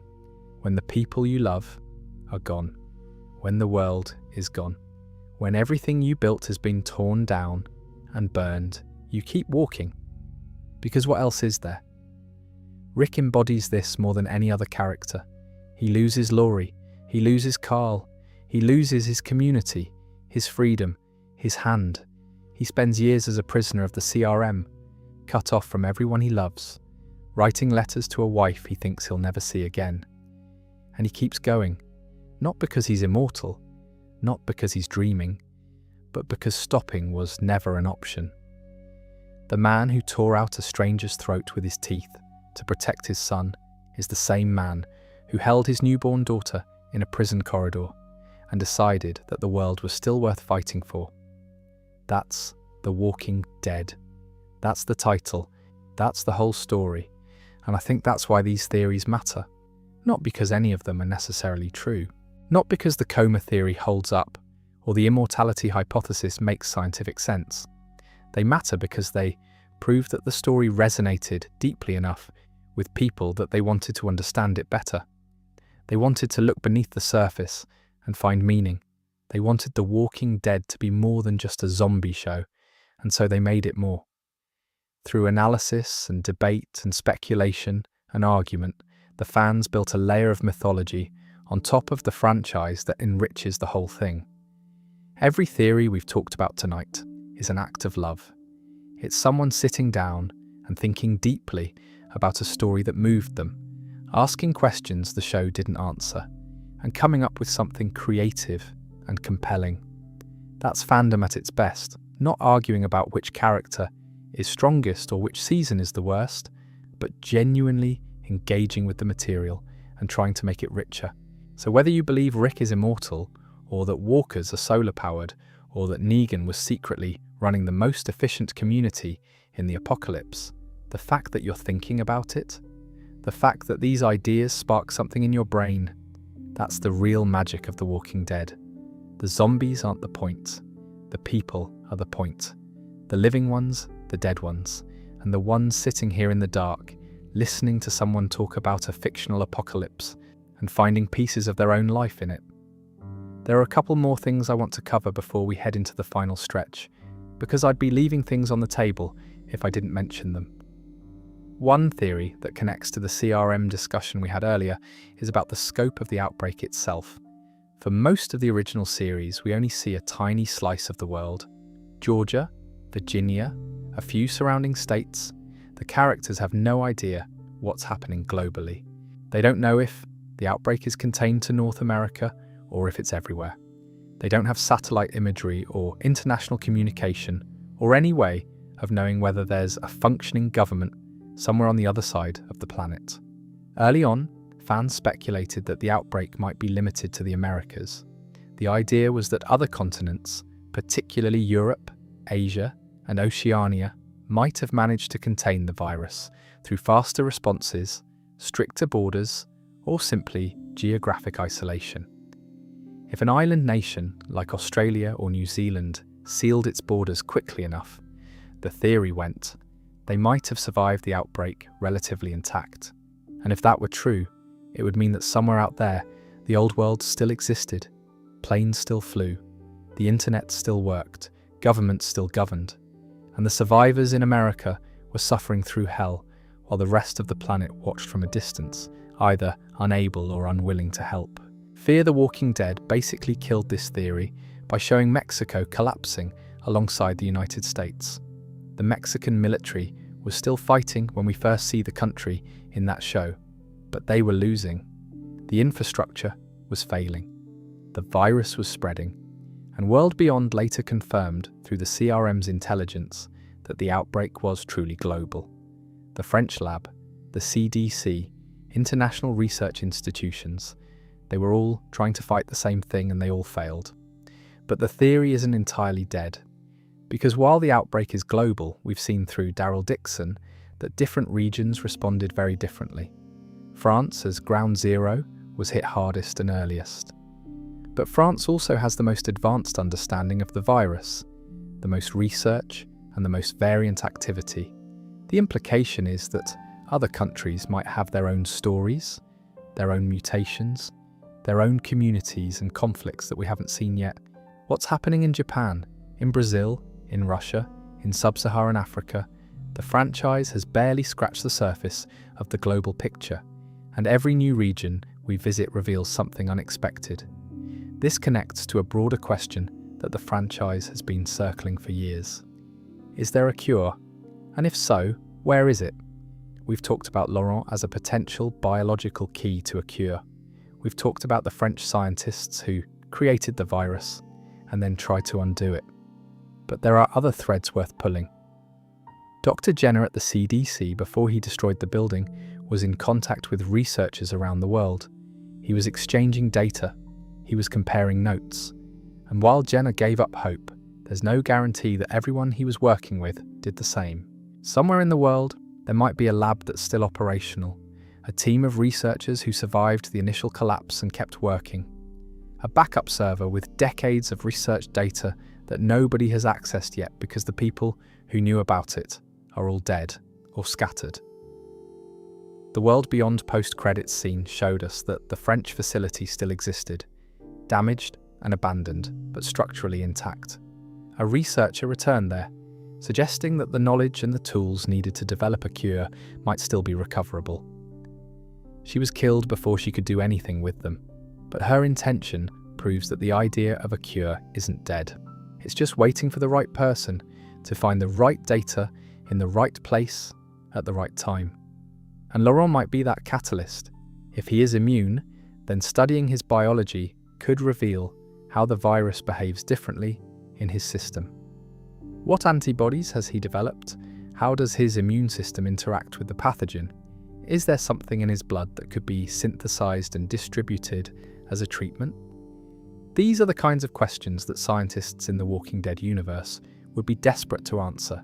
And France, the place where the virus was created, where the most research was done, and where Laurent currently is, seems like the most logical place for those answers to be found. Of course, finding a cure and distributing it are two very different things. Even if someone developed a vaccine or a treatment tomorrow, how would you get it to every surviving human on the planet? There's no global infrastructure, no supply chains, no communication networks. A cure would need to be manufactured in large quantities, transported across continents, and administered to people who might not even know it exists. In the Walking Dead universe, that's a logistical impossibility, at least for now. But here's where the CRM's collapse actually becomes relevant in a positive way. Before Rick and Michonne exposed the truth, the CRM was the largest, most organised, and most technologically advanced faction on the continent. They had helicopters, they had manufacturing capacity, they had a military trained in logistics and deployment. If anyone could distribute a cure across a wide area, it was the CRM.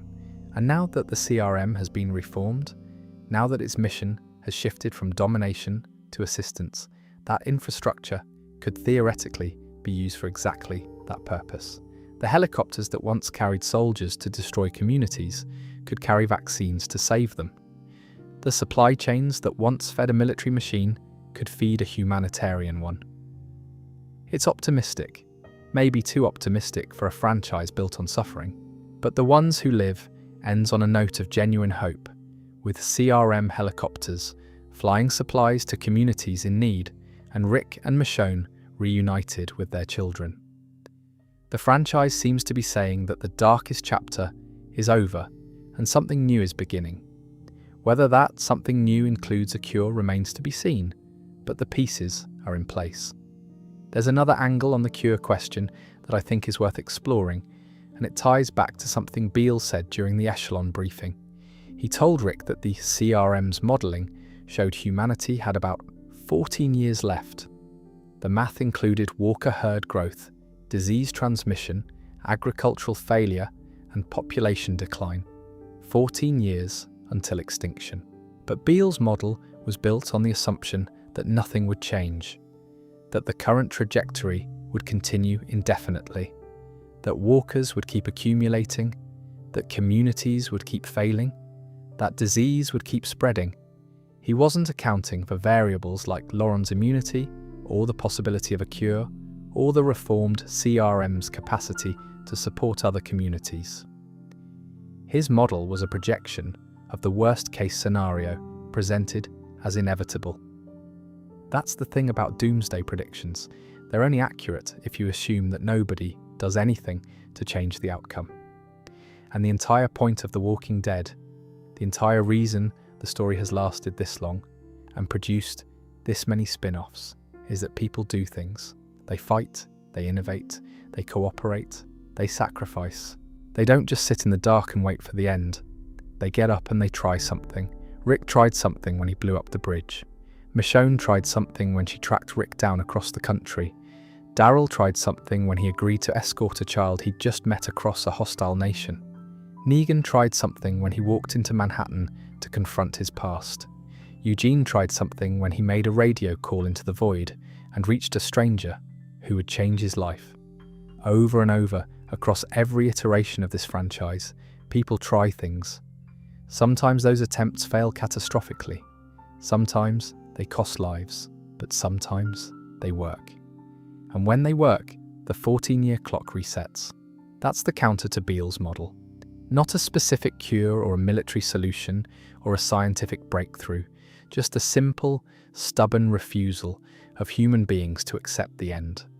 We're the ones who live. Not because we're special, not because we're immune, but because we keep going. I want to circle back to something I mentioned near the beginning of tonight's video, because I think it deserves a deeper exploration. The idea of how the spin-off shows, taken together, form a kind of map of the franchise's evolving themes. The original Walking Dead is fundamentally about tribe, about finding your people and protecting them at any cost. Rick builds a family out of strangers, and the central tension of the show is whether that family can survive the threats that come for it, both living and dead. The themes are intimate, personal, immediate. Can we trust this new person? Can we hold this community together? Who are we willing to become to keep each other alive? Fear the Walking Dead expands the scope. It shows us the outbreak from a different perspective, the perspective of people who see it coming and can't stop it. It's about the failure of institutions, the collapse of systems that people depend on, and the painful process of realizing that nobody's coming to save you.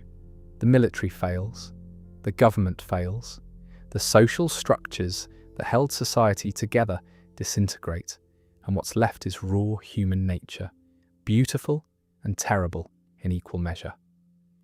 World Beyond introduces us to the CRM and the idea that somewhere out there, someone is trying to rebuild on a massive scale.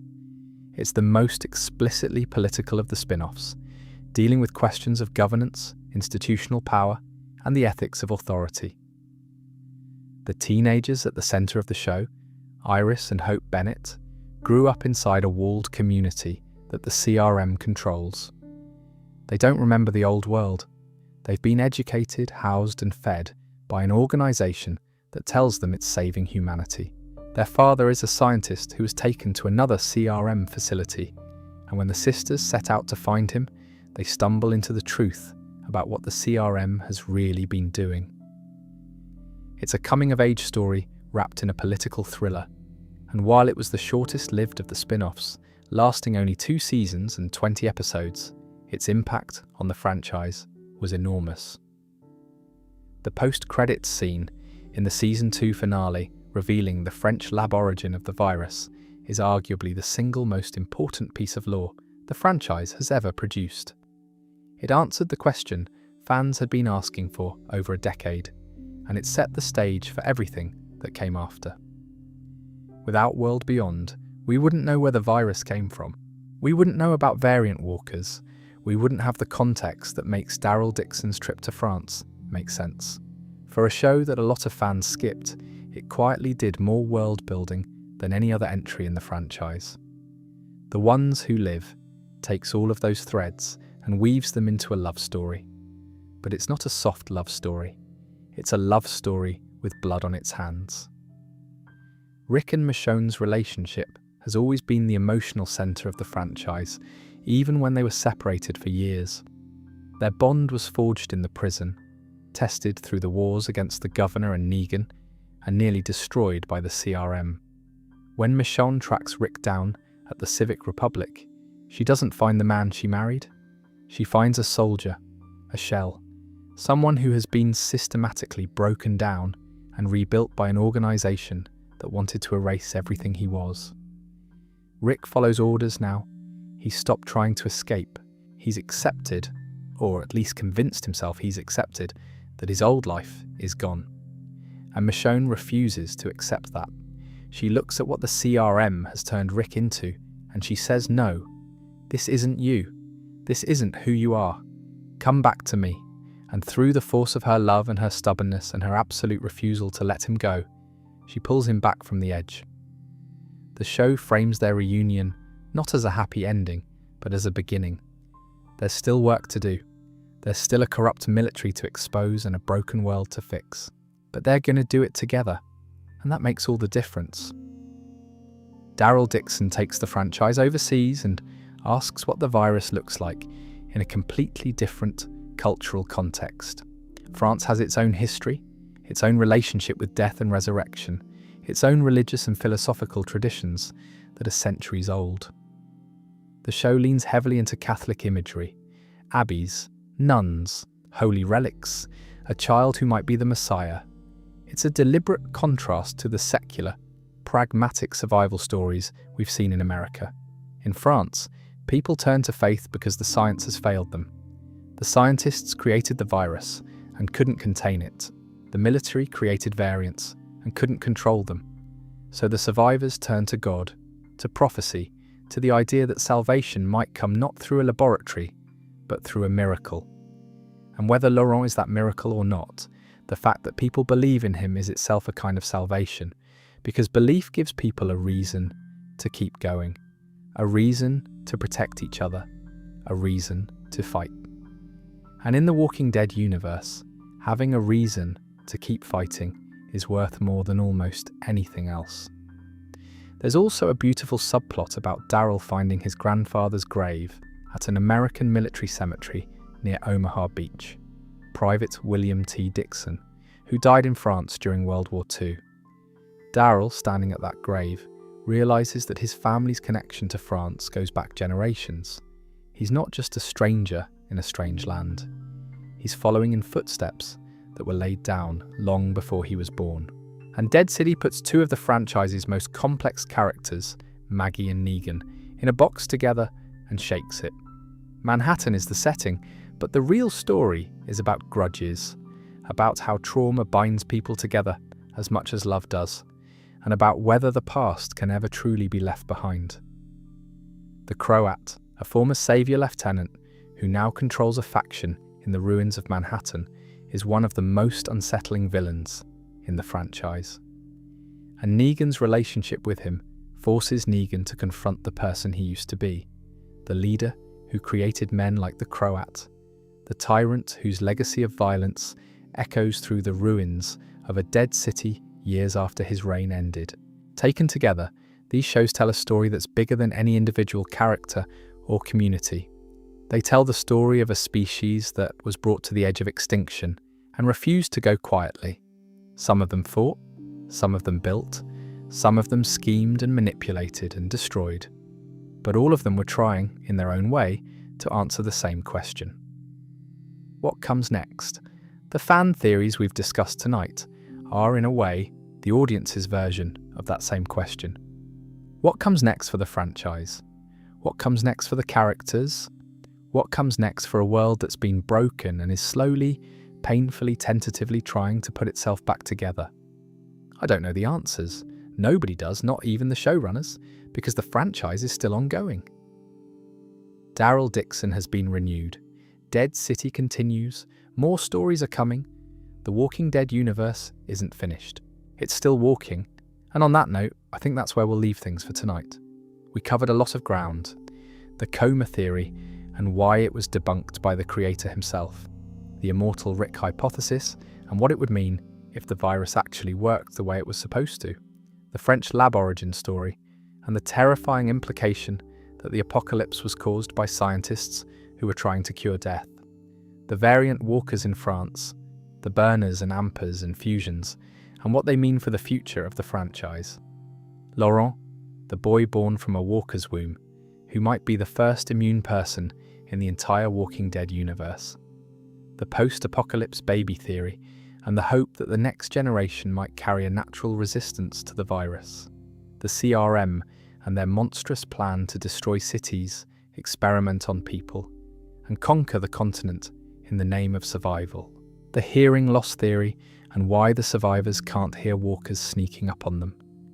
The solar-powered walker hypothesis, the criminals who may have encountered a walker before shooting Rick, the seasons as mirrors of human history, the philosophical question of whether Negan's brutal system was more effective than Rick's idealism, and the beautiful idea that the whole story is being told by Carl or Judith, looking back on the apocalypse from a world that made it through. That's a lot of theories. Some of them are silly, some of them are profound, and a few of them I genuinely believe will turn out to be true as the franchise continues. In a future video, I'd love to dive deeper into some of the individual characters. Daryl's journey through France and what it means for the larger story. Carol's transformation from the most vulnerable person in Rick's group to one of the most capable survivors in the franchise. Think about where Carol starts. She's an abused wife who can barely make eye contact with strangers, who flinches when her husband, Ed, raises his voice, who exists in the background of the group like a ghost who doesn't know she's already dead. And then the apocalypse happens, and slowly, painfully, through the loss of her daughter Sophia, through the brutality of what she has to do to survive, Carol becomes something else entirely. She becomes a killer.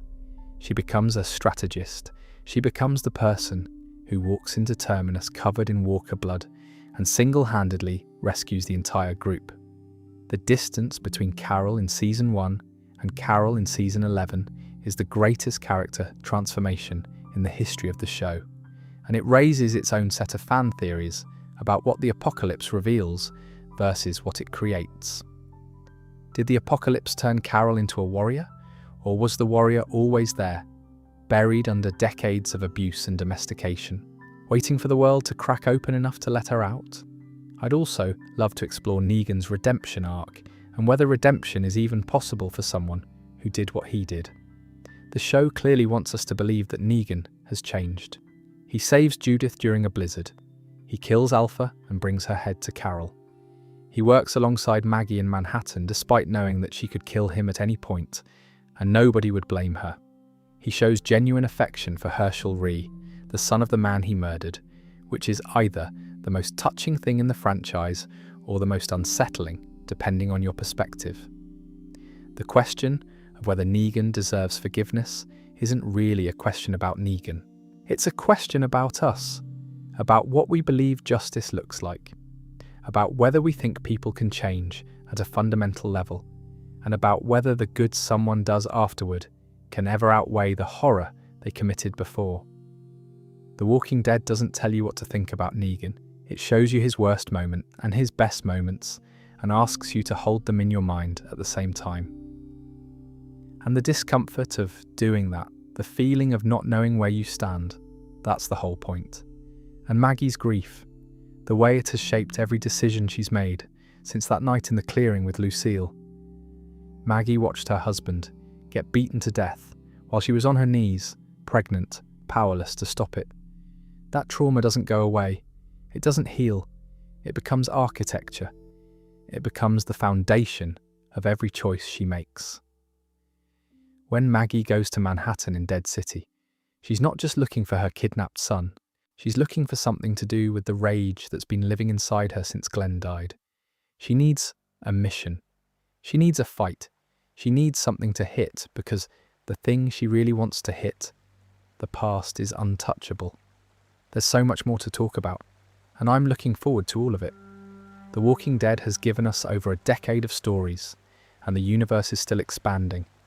Every new show adds layers, complicates the mythology, introduces characters and conflicts that make us rethink what we thought we knew. And the fan theories keep coming, because the audience for this franchise isn't passive. They're active, they're engaged, they're thinking about these stories long after the credits roll, turning them over in their minds, looking for hidden meanings and secret connections, and answers to questions the shows haven't even asked yet. That's what a great story does.